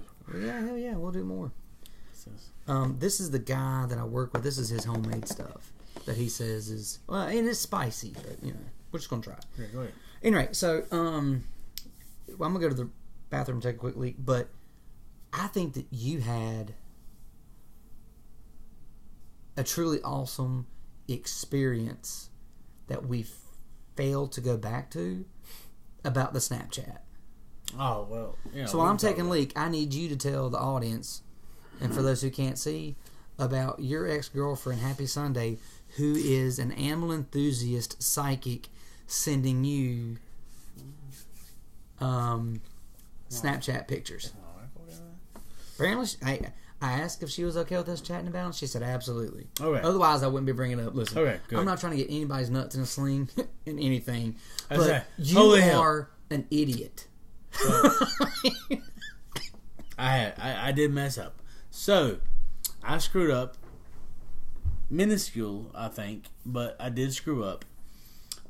So Snapchat. I'm the absolute worst technology dude that you could ever be around. I mean, I'm hell, I let my Twitter go. I don't even have Twitter anymore. I do have Facebook. I keep up with Facebook. Facebook is like my safe ground. So I added Snapchat, and you know, I'm a dumbass. I didn't know. Hell, one of my friends was there, and hell, one of my ex-girlfriends was there. But I'm not a technology dude. So here I am. I got this shit going on, and well, apparently on Sunday morning, Saturday, you know, some messages go through. I ain't even looking at them real hard, but apparently there's a picture or two on Snapchat. Well, hell, I don't know what the hell Snapchat is. I don't even know what the hell's going on. So I look at it, and you know, one of the damn pictures got a damn dog ears and shit going on. Hell, I don't know what the hell that is. And the bottom picture, it ain't got that. It looks like she's going to damn prom. So, I said, well, hell, I didn't really look at the top picture. You know, it's hard for me to take you serious when you got damn dog ears on. I just looked at the bottom picture. Well, hell, Sunday we get up, we're going to the lake, and So you thought it was a good idea for your ex-girlfriend to send you pictures? No, I did not think it was a good idea. Why do you still talk to her? Do you know that if I still talk to any ex-girlfriend of mine, I mean... No, I think it's stupid. I think it's really stupid. Now, hindsight. Yeah, right. Being 2020, you know, really dumb. Thought better about it. Done a little better. Yeah, I could do see the better. error in my ways. Correct. You know, shit's not always up to par. So that went down, and lo and behold, I'm in the store, and there's a picture goes through, and it ain't good. And I come out, and my wife's throwing my fucking phone at me, and damn, it ain't good. But I think it is. I feel like damn Catfish Cooley, like boom, boom, like foam slapping off my head, and so I'm trying to like, whoa, what's going on? What the hell's happening? What happened? Hey, whoa, whoa, and so, anywho, shit calms down and a little bit, and obviously it's from old girl, and it's something I shouldn't have been even receiving, and I should have never responded, and I told her, look, I fucked up. I should have never responded. Damn it! If I'd have known this shit, god dang. But nevertheless, you know. But I do think it's important to disclose. She erred on the side of grace, and you know what? That's good. But I do think it's important for people to know that, however inappropriate they were, there was no true nudity involved. That's correct. That's correct. Right? That's there was correct. no nudity involved, but it was just... That don't make it right. It doesn't make it right. But I do think it's important for people to... Because the imagination will run wild. When you first told me, I mean, I'm thinking she's sending you friggin' penthouse shots. I mean, who knows, right? And that won't the case. And then you explain, like, no. You just, you know... Who the fuck puts dog ears on? And, you know, I mean, whatever. I mean, listen, my old lady did a fantastic job of understanding. You know, she hated me for 10 minutes. That's fine. And I took her cussing. But, you know, I love my wife and I love our family. And she understands that, and you've deleted Snapchat. We deleted Snapchat for sure. So, and we handled all of that shit. And would you recommend Snapchat? No, fuck no.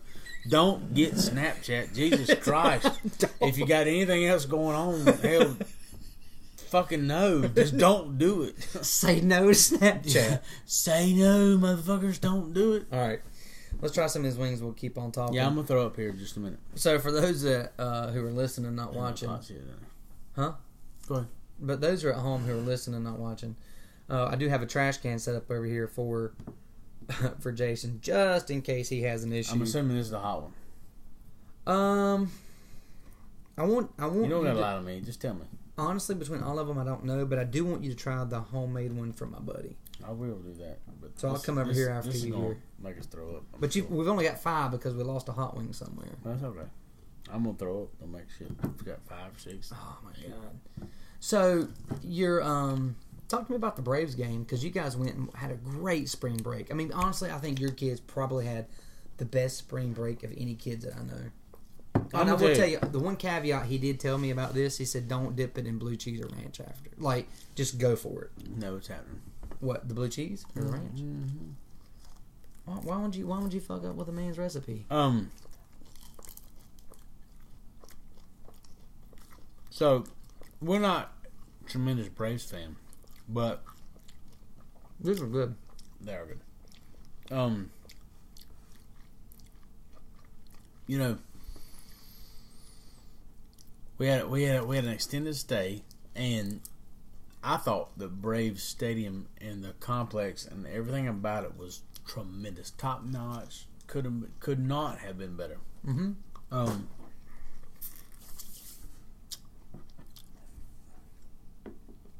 You got my one wing left. We got to try them.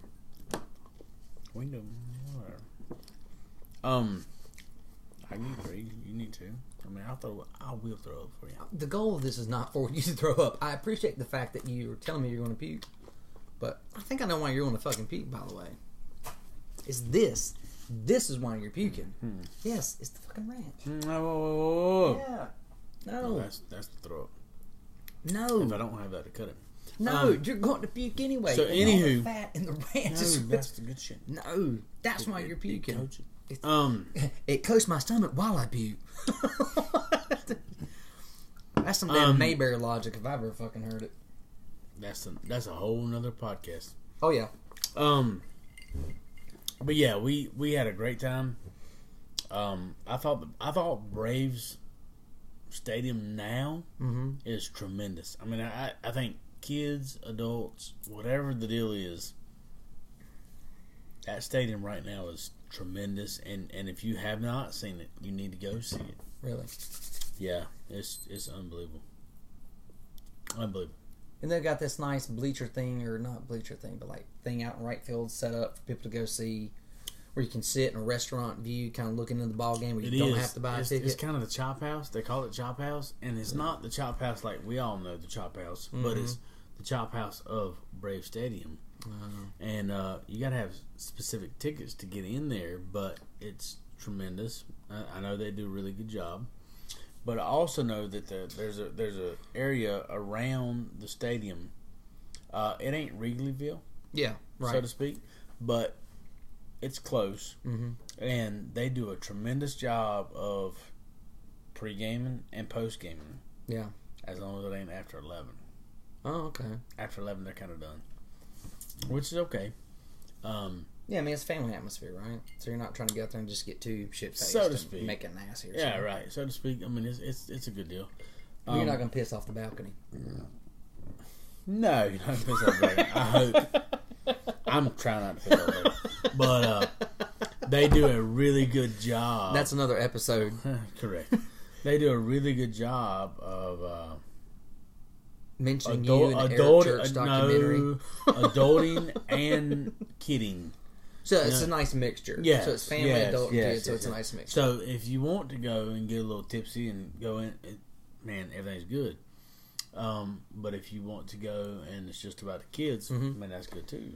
And they have a whole kids zone out. So tell me how you made these.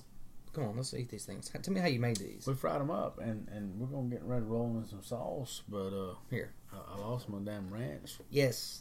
Right. I'm gonna throw up. So I'm trying to follow instructions from the man. He said just wrap them in there real good. Go ahead. I mean, that looks like shit. I mean, I don't know what the hell that is. That's like damn alcohol. Rubbing alcohol. That's what he said. No, you didn't rub it in there. Well, fuck you, rub it in there and get you some there good. Yeah, I need some ranch. I might eat that. All right. That's hard on my work. He did back of my tongue, but it don't matter because we ain't got to dip it again. Well, dip it again. I don't know. You gonna dip yours? Yeah, I will. You're done. I'll do what you did. Here's that pepper in there. Get that pepper. I'm gonna get pepper. Well. Good. Don't sweat. Boy, sweat.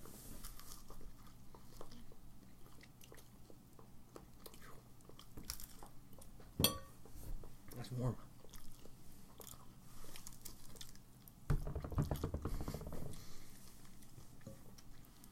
Alright.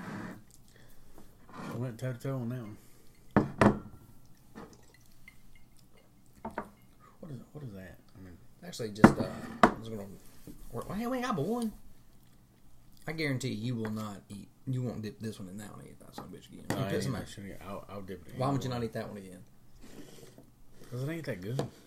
It's hot. I need ranch, and I'll dip it in either one of them. Well, this is easy shit. That's the hot shit. It's not that hot. You don't think it's that hot? No. Nah. You gonna eat it? You getting ready? Nah, you're gonna eat it. Give me my ranch. With that? I mean, this is Frank's hot. I mean, my God. What is that? Tabasco. I thought you had sriracha. I'm going for sriracha. Give me my ranch. You can dump that, and I'll throw up right here for you. I mean, that's not the goal. What's gonna happen? But we're gonna do it. Dump it on your shit over This is yours. there. No, but dump it on your shit over there, and then hand me the wing. Oh yeah, throwing up.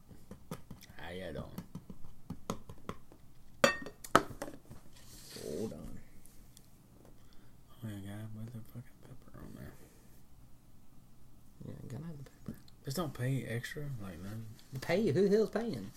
Right. Ain't no pay. Pay.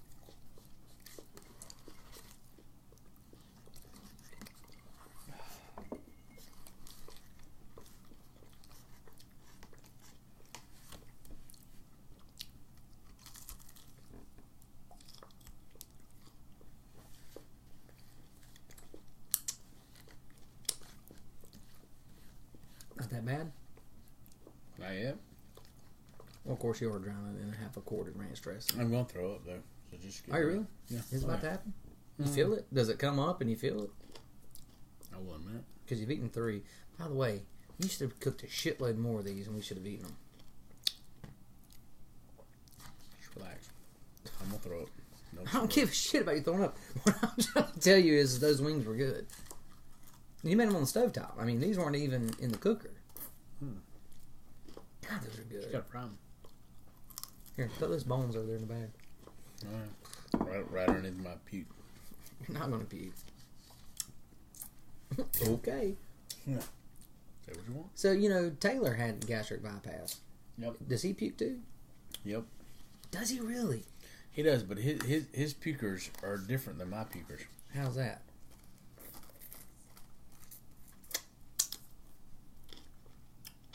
Like steak doesn't do it for him. No? Steak does it for me. Here's the thing that I can't believe that this right here is the fucking Carolina Reaper ghost peppers. I think it's because you're drowning in ranch dressing. I got a whole bottle of that shit. I feel it. It's, it's hot.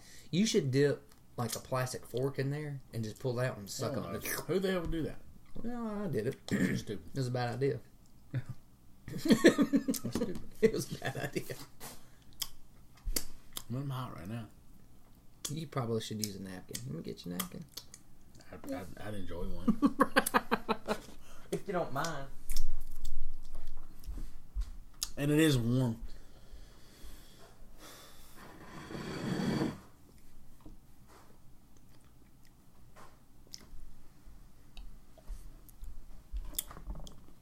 I'm going to have no problem throwing up here in this trash can. What's going to happen? Still, really. Yeah. No, I feel like. You can feel the heat or you can feel the puke. Oh, the puke. Both. They go together. So how bad would it be to puke that hot, spicy stuff up? Well, it ain't pretty. So let's not put the puke. Is there any way that you can not puke on my white carpet? For those looking. No, I'm gonna throw up in that trash can. That's what I'm gonna do. No, it's gonna happen. Mm-hmm. Yeah. If I gave you that hot pepper stuff, would you dip a fork in it and try it? Sure, All but not right now. You're gonna do it after you puke? No, I'm gonna throw up first. Okay, and then you want to try it. No, I don't want to try. But you'll do it. Don't want to try it. Right, but you'll do it. After you puke, really? You are gonna throw up. Your eyes are about to start watering. Really? You love chicken wings this much that you will puke?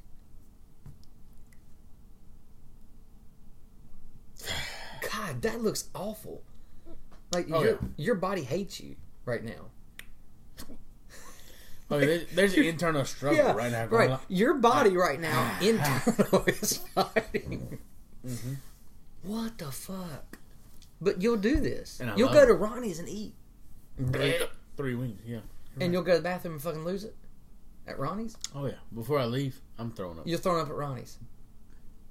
So you know that 3 wings is the limit. No, 1 wing is limit.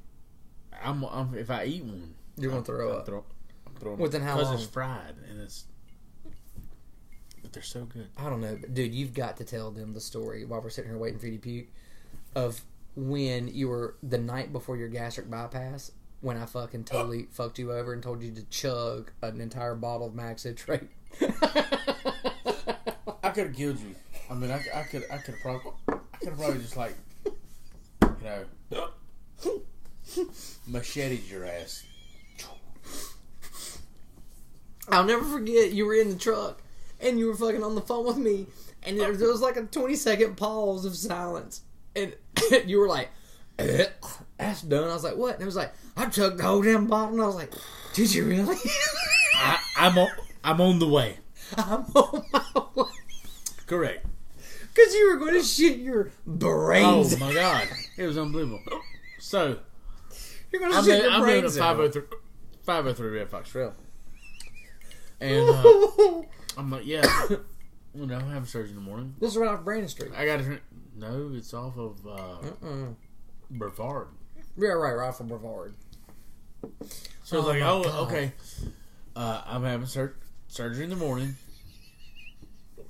And, we're doing this.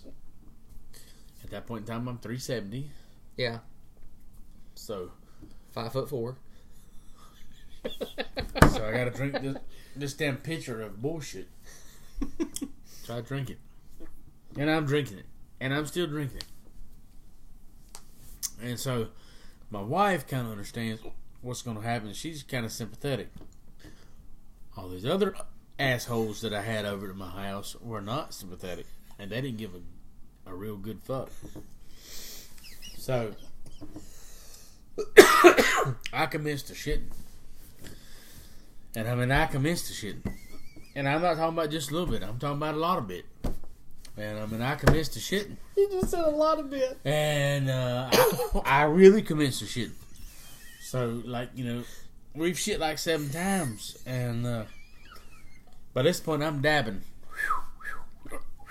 I'm not wiping anymore. I'm just dabbing. And this dickhead's over there. And he's like, oh, yeah. And this time he's an ER nurse. He knows the shit that's getting ready to go down. I've known, yes. I set you up. And so, God, by this point in time, I have shit everything that's come in the last 12 months. Everywhere. The backside of my ass, front side of my ass, my toenails. Shit that I didn't even know I owned.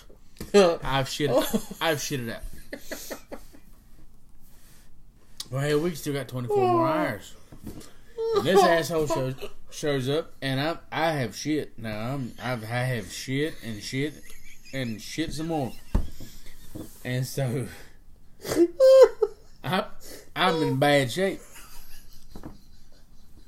But just like he is right now, this dickhead has showed up in my house, and my wife's like, I don't even know what to do with him. He's just shitting. I don't know what to do with him.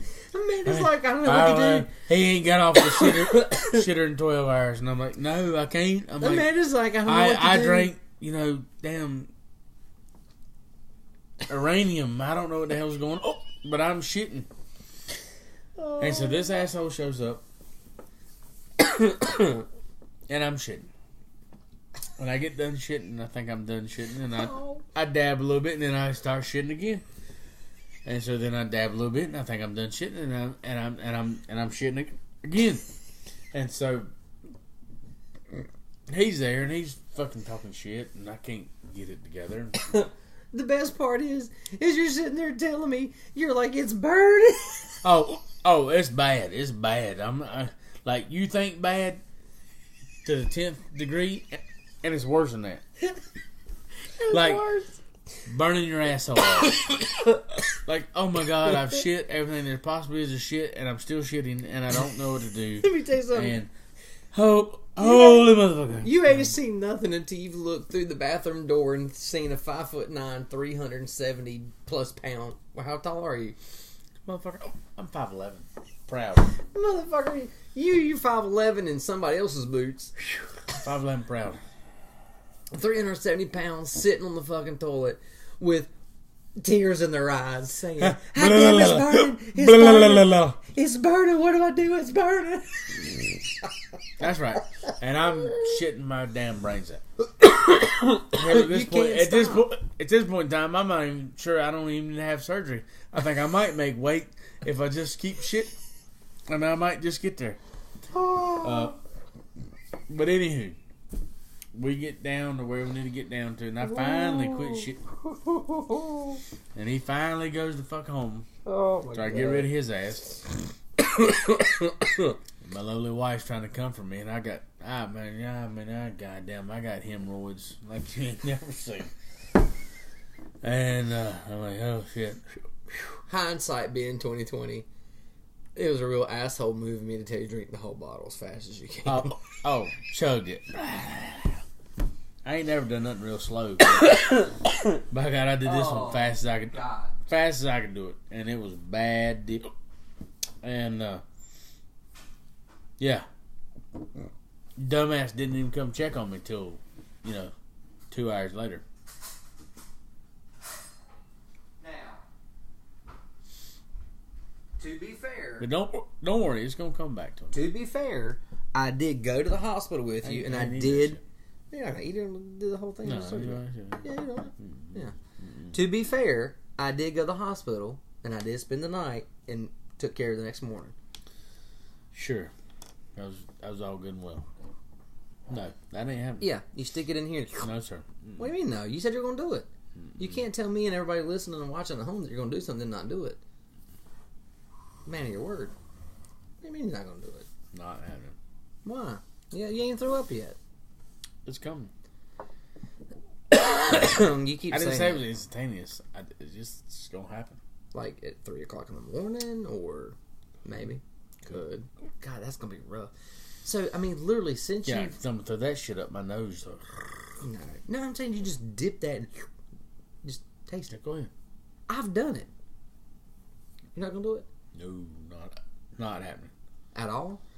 Even after you puke? You just thought everybody was going to do it. No, you're not going to do it? No, I ain't doing that shit after I puke. Yeah, after I puke, Well, I'm that's gonna be what- fucking raw as hell. That's what I didn't understand. That's when you said you were going to do it. I understand you. Negative ghostwriter. That's who You're you welcome. You're welcome. are. Oh, to no, do I've done my tour on that one. Oh, really? Yes, I did it at work like an idiot. There's no proof of this. Oh, there is. They took a snap of it. Chad. Oh, well, I can't have that anymore. Well, that's because you don't obviously know how to use it responsibly. Fair enough. Fair enough.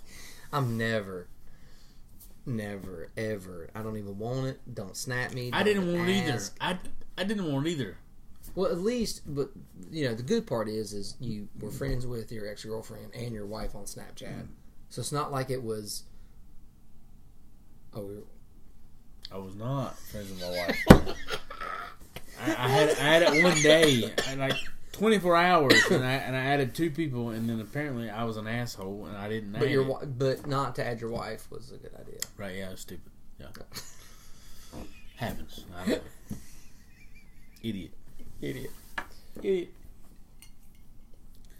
Every now and then you do dumb shit. I don't know if anybody's going to really want to see you puke I'm thinking about it right now. right now. I'm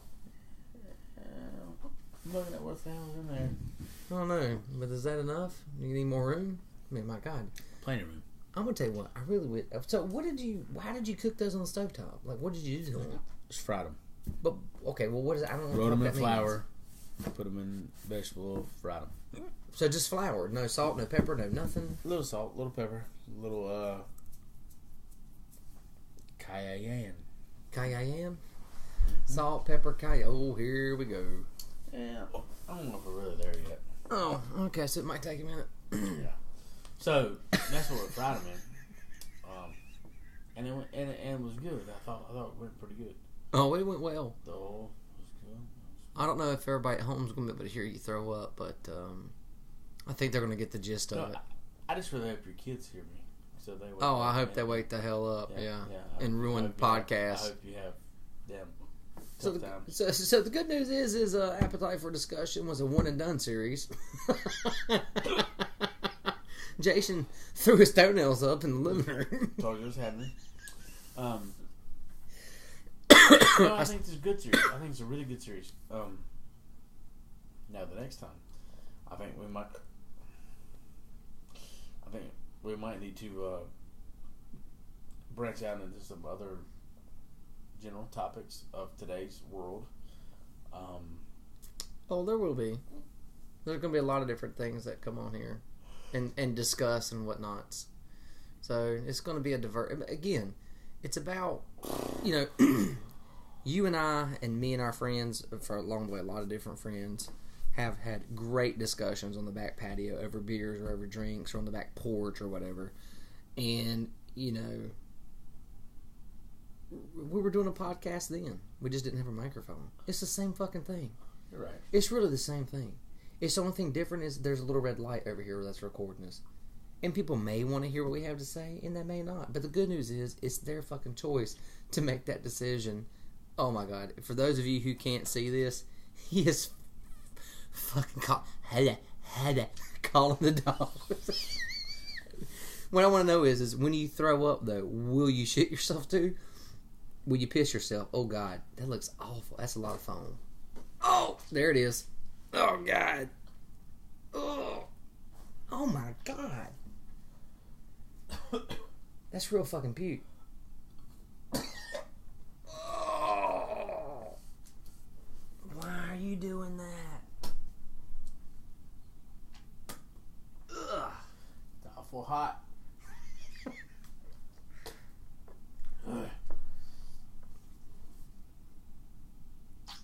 Ugh.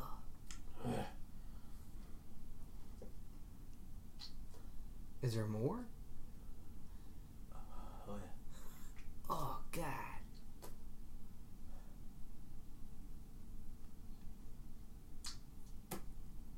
So, anywho, Love you, mean it, podcast Can you- listeners.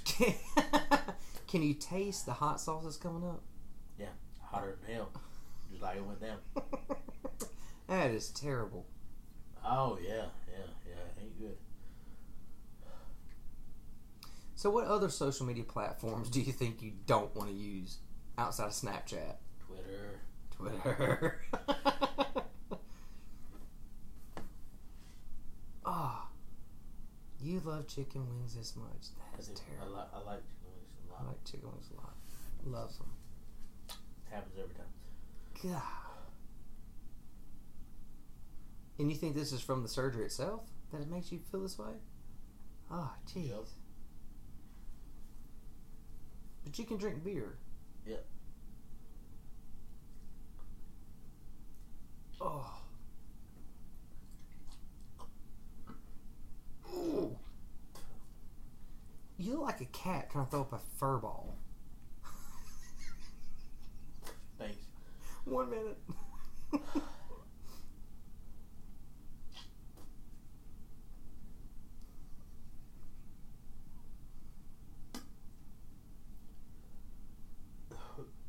Ooh.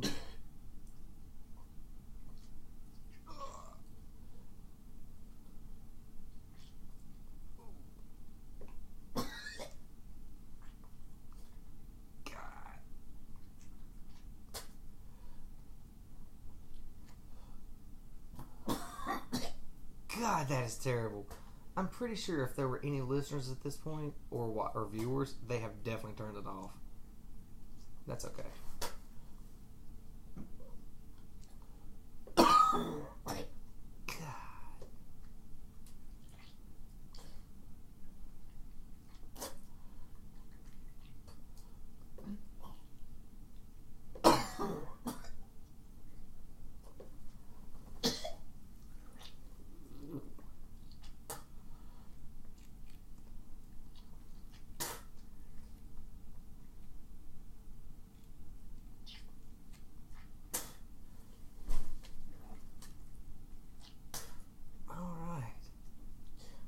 Get you a paper towel. Oh, jeez.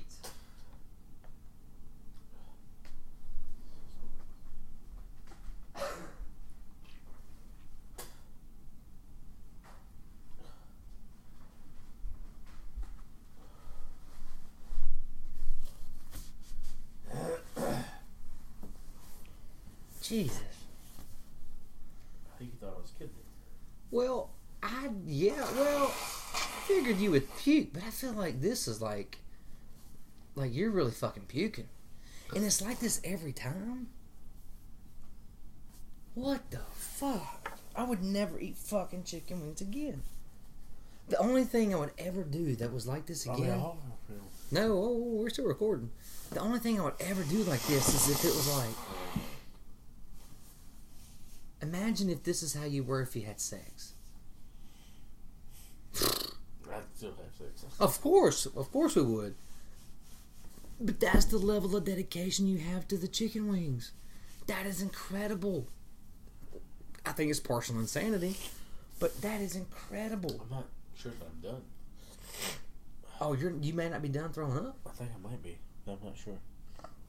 God, I mean, that is awful. Well, you just went through. But here's the deal. I'm drinking beer right now again. God. But that's the deal. Like, so I just threw up, right? No, yeah. No, you threw up. We threw up. And all of 0 viewers seen it. Everything I just yeah. Thank you, viewers. Everything I just ate. Yeah. Is out. I know. It's done. Like, I got the taste. It was great. I threw it up. It sucked. But it's gone. So there's nothing here. There's nothing there now. So, No, like, it's all right there.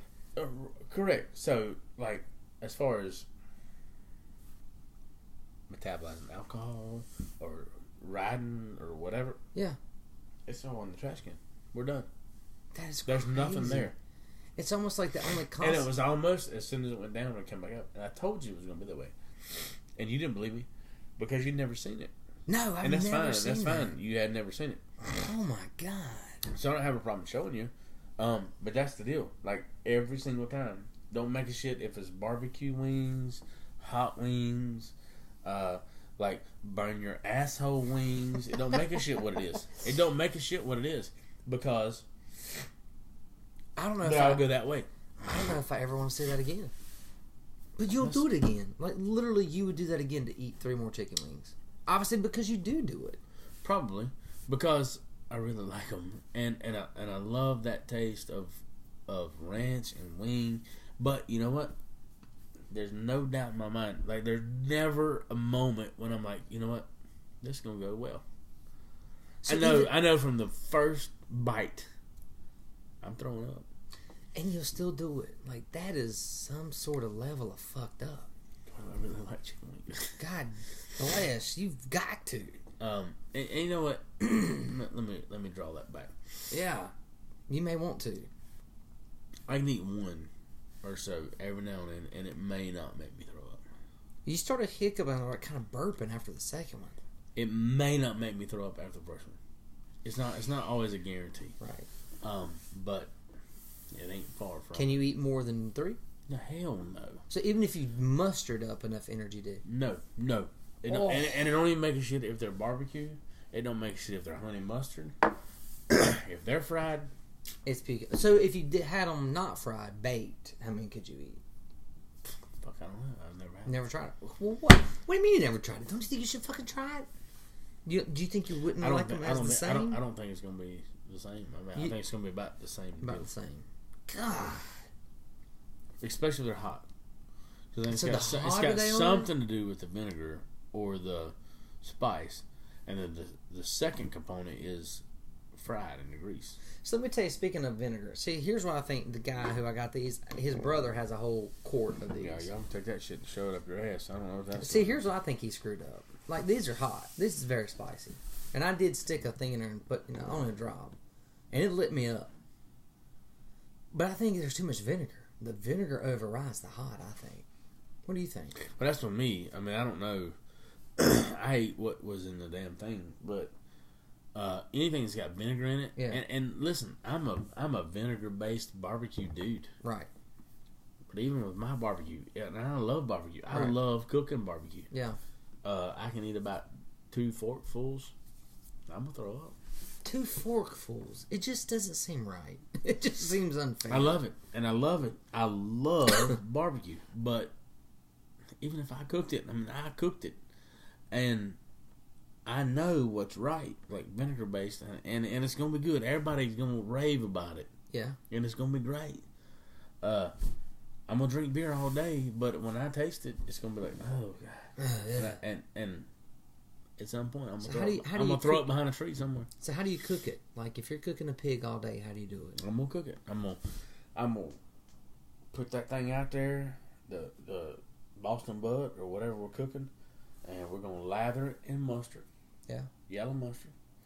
And then I make my own rub, and we're gonna rub it. We're gonna put rub on it. All that deal. When you say we're gonna put rub, what's the rub? Can't tell you. What? There's it's got a patent on it. Yeah, it's a bunch of different stuff. Okay. It's got all right, fair a enough. bunch of different stuff, a bunch of different spices. And I'll rub it, and I'm gonna rub all of it. Yeah. And then we're gonna start charcoal in the cooker, and then we're gonna put fire or wood on top of that, and we're gonna have a fire, and we're gonna get that thing going, and we're gonna try to get it down to about 300 degrees. 300 degrees. Which is hard, because in my cooker, it wants to cook it like 350, 400. And that which is much tough, which is too much. Too much. Really? It needs to be about 250. Why does your cooker? It's tough to reverse keep that flow, way? and it just wants to cook hotter than normal. And so anywho, we try to let it burn down and just kind of give it just enough of what it needs to to keep going. But you know, I'll cook it 12 hours, 10, 12 hours. And that meat will break down. And after about 6 hours, 5 hours, we'll wrap it.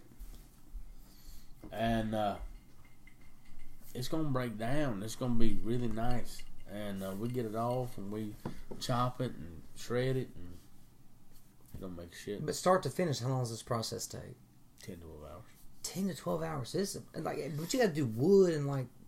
It's a work. What type of wood do you use? To smoke your stuff with.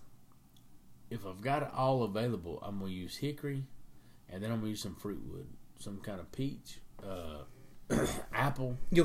So you'll mix the wood together, or do you start initially with? No, we're gonna start with a hickory or an oak, something that's gonna burn hot, and then. But that's why you use it, because it burns hot. Right. And then once it gets died down. When you say died down, so it gets died down. Died down under 400 degrees. On the cooker. But you got a whole lot of hot ass embers in there, imagine. Correct. Okay. So we're going to put one piece in there at a time. One piece of... Whatever. Fruit wood. Hopefully. Fruit wood. Apple, peach, pecan, or hickory. But that's not a fruit. Correct. But where do you get the wood from? Like, where do you find peach wood? Just people I know. They'll give you some. My uncles and stuff like that. Okay. They've got, one of them's got Bradford pears. We go cut off of that. And does that, cooking with a Bradford pear or an apple or a... It does give a different flavor. You can tell the difference. Yeah, it gives a different flavor. Like a sweetness almost? Or can you taste, like, that was cooked in a peach, or that was smoked with peach? I think so. Some people may not tell you this. Do you think you think so because you know it was cooked? Really? You should do a test. I think that I would like to test some of you and just say, hey, here's something, here's something. Yeah. What do you think? Yes, absolutely. And just see what y'all think. Because I think people are full of shit. That's what I think. I agree with you 100%. I think people are completely fucking full of shit. But I don't want to tell them. I want them to know. I want them to say, hey, this is good. This is that good. Maybe you cook this, or maybe they cook this. Maybe this come from Randy's barbecue. Right. Maybe this come from you. Maybe this come from them. Let's skip 3 different kinds. I'd love to have Randy on the podcast and talk to him. Yeah, I'd love to know, like... But I'd like to just have 3 different deals. Say, hey, let's try 3 different deals. Mine, his, somebody else's. Don't tell you who it is, and let's just try it and see what you think. Yeah. I still like to have him on here, because that dude cooks some hellacious barbecue, and people love it. He's doing a good thing. He's making shit... I mean, obviously he's doing something right. And people like his barbecue. Here's the thing about, I think, his place that I don't like, because I've stopped ordering their barbecue, because I think I tend to gravitate more times than not towards sweet sauce, but I do like a vinegar sauce. And there's something about their barbecue that it sits heavy on my stomach if I use the sweet sauce. It all sits heavy on my stomach. That's how it originally started. You sniff it and you're like, it's heavy. And I love barbecue. I love it. But it's just kind of like them wings. I'm going to eat. All right, so you got a rub. 3 or 4 bites. I'm so you got a rub that you won't tell us about that you put on there. You got your pig, and you're going to roast it for... We're going to rub it in yellow mustard. That's the biggest. Okay. That's the biggest secret. Yellow mustard. And then you're going to cook it for 10 to 12 hours, at preferably between 250 and 300 degrees. Yep. Now, do you need to flip the pig? Or just let it sit in a there? Pig, it's just the shoulder. A shoulder. If you're doing a whole pig, that's a whole different ballgame. All right, so we'll stick with shoulder for now. Just the butt and the barbecue butt. You put the fat side up, and I like and some Fat people, side up. Is that to let it drain down on That's the meat? right. That's right. Ah. Some people don't agree with all that. I like to cut most of the fat off. Why? Some people say no, don't do that. I just think it makes it greasy, more greasy than it has to be. Okay. I cannot leave- stand greasy barbecue. Leave a little fat, just a little bit, but put the fat side up and then let it cook for 3 or 4 hours. Okay. And then wrap it. And when Wrap you it in what? Tinfoil? That's another secret. Okay. That I do. But yeah, you got to wrap it in full, and then you go back on there for another 8 hours, 7 hours, till you get to 205 degrees, 200, 205. And once you get to 205, you open that thing up and you pull the damn shoulder blade out. And usually this is about what? Hour what? 9. Hour 9. So you could really start eating it then. If you wanted to. Yeah, you can eat some of it when you wrap it. Really? God, I'm hungry. The problem is this. I would kill fucking 20 wings though right there. I'm glad you could. Well, no, we can't do that again. But God, I think that it's all about how hot you're cooking, what you're cooking with. So hickory, oak wood to start. Oak and hickory. Hickory and oak is the hottest. And if you're going to try to add a little bit of flavor, you're talking about a fruit wood. Pecan, peach, apple. Because I know Sappho's had talked to, when he talked to a few weeks ago, or last week, he was talking about pecan. He just came and got some wood from my house. Did he really? Mm. And he just got him a cooker. So I like to have him come on and talk about his cooker, but also he's doing some wine making that I like for him to talk about, because I think that's very interesting. So, I agree. All right. Well, man, we've been at this thing now for a little over 2 hours. That's a wrap. Episode 1 in the books. Fuck it. Thanks, man. Sold. All right. Perfect. Cheers. Thanks, everybody. Appreciate you listening. Appetite for discussion. Till next time.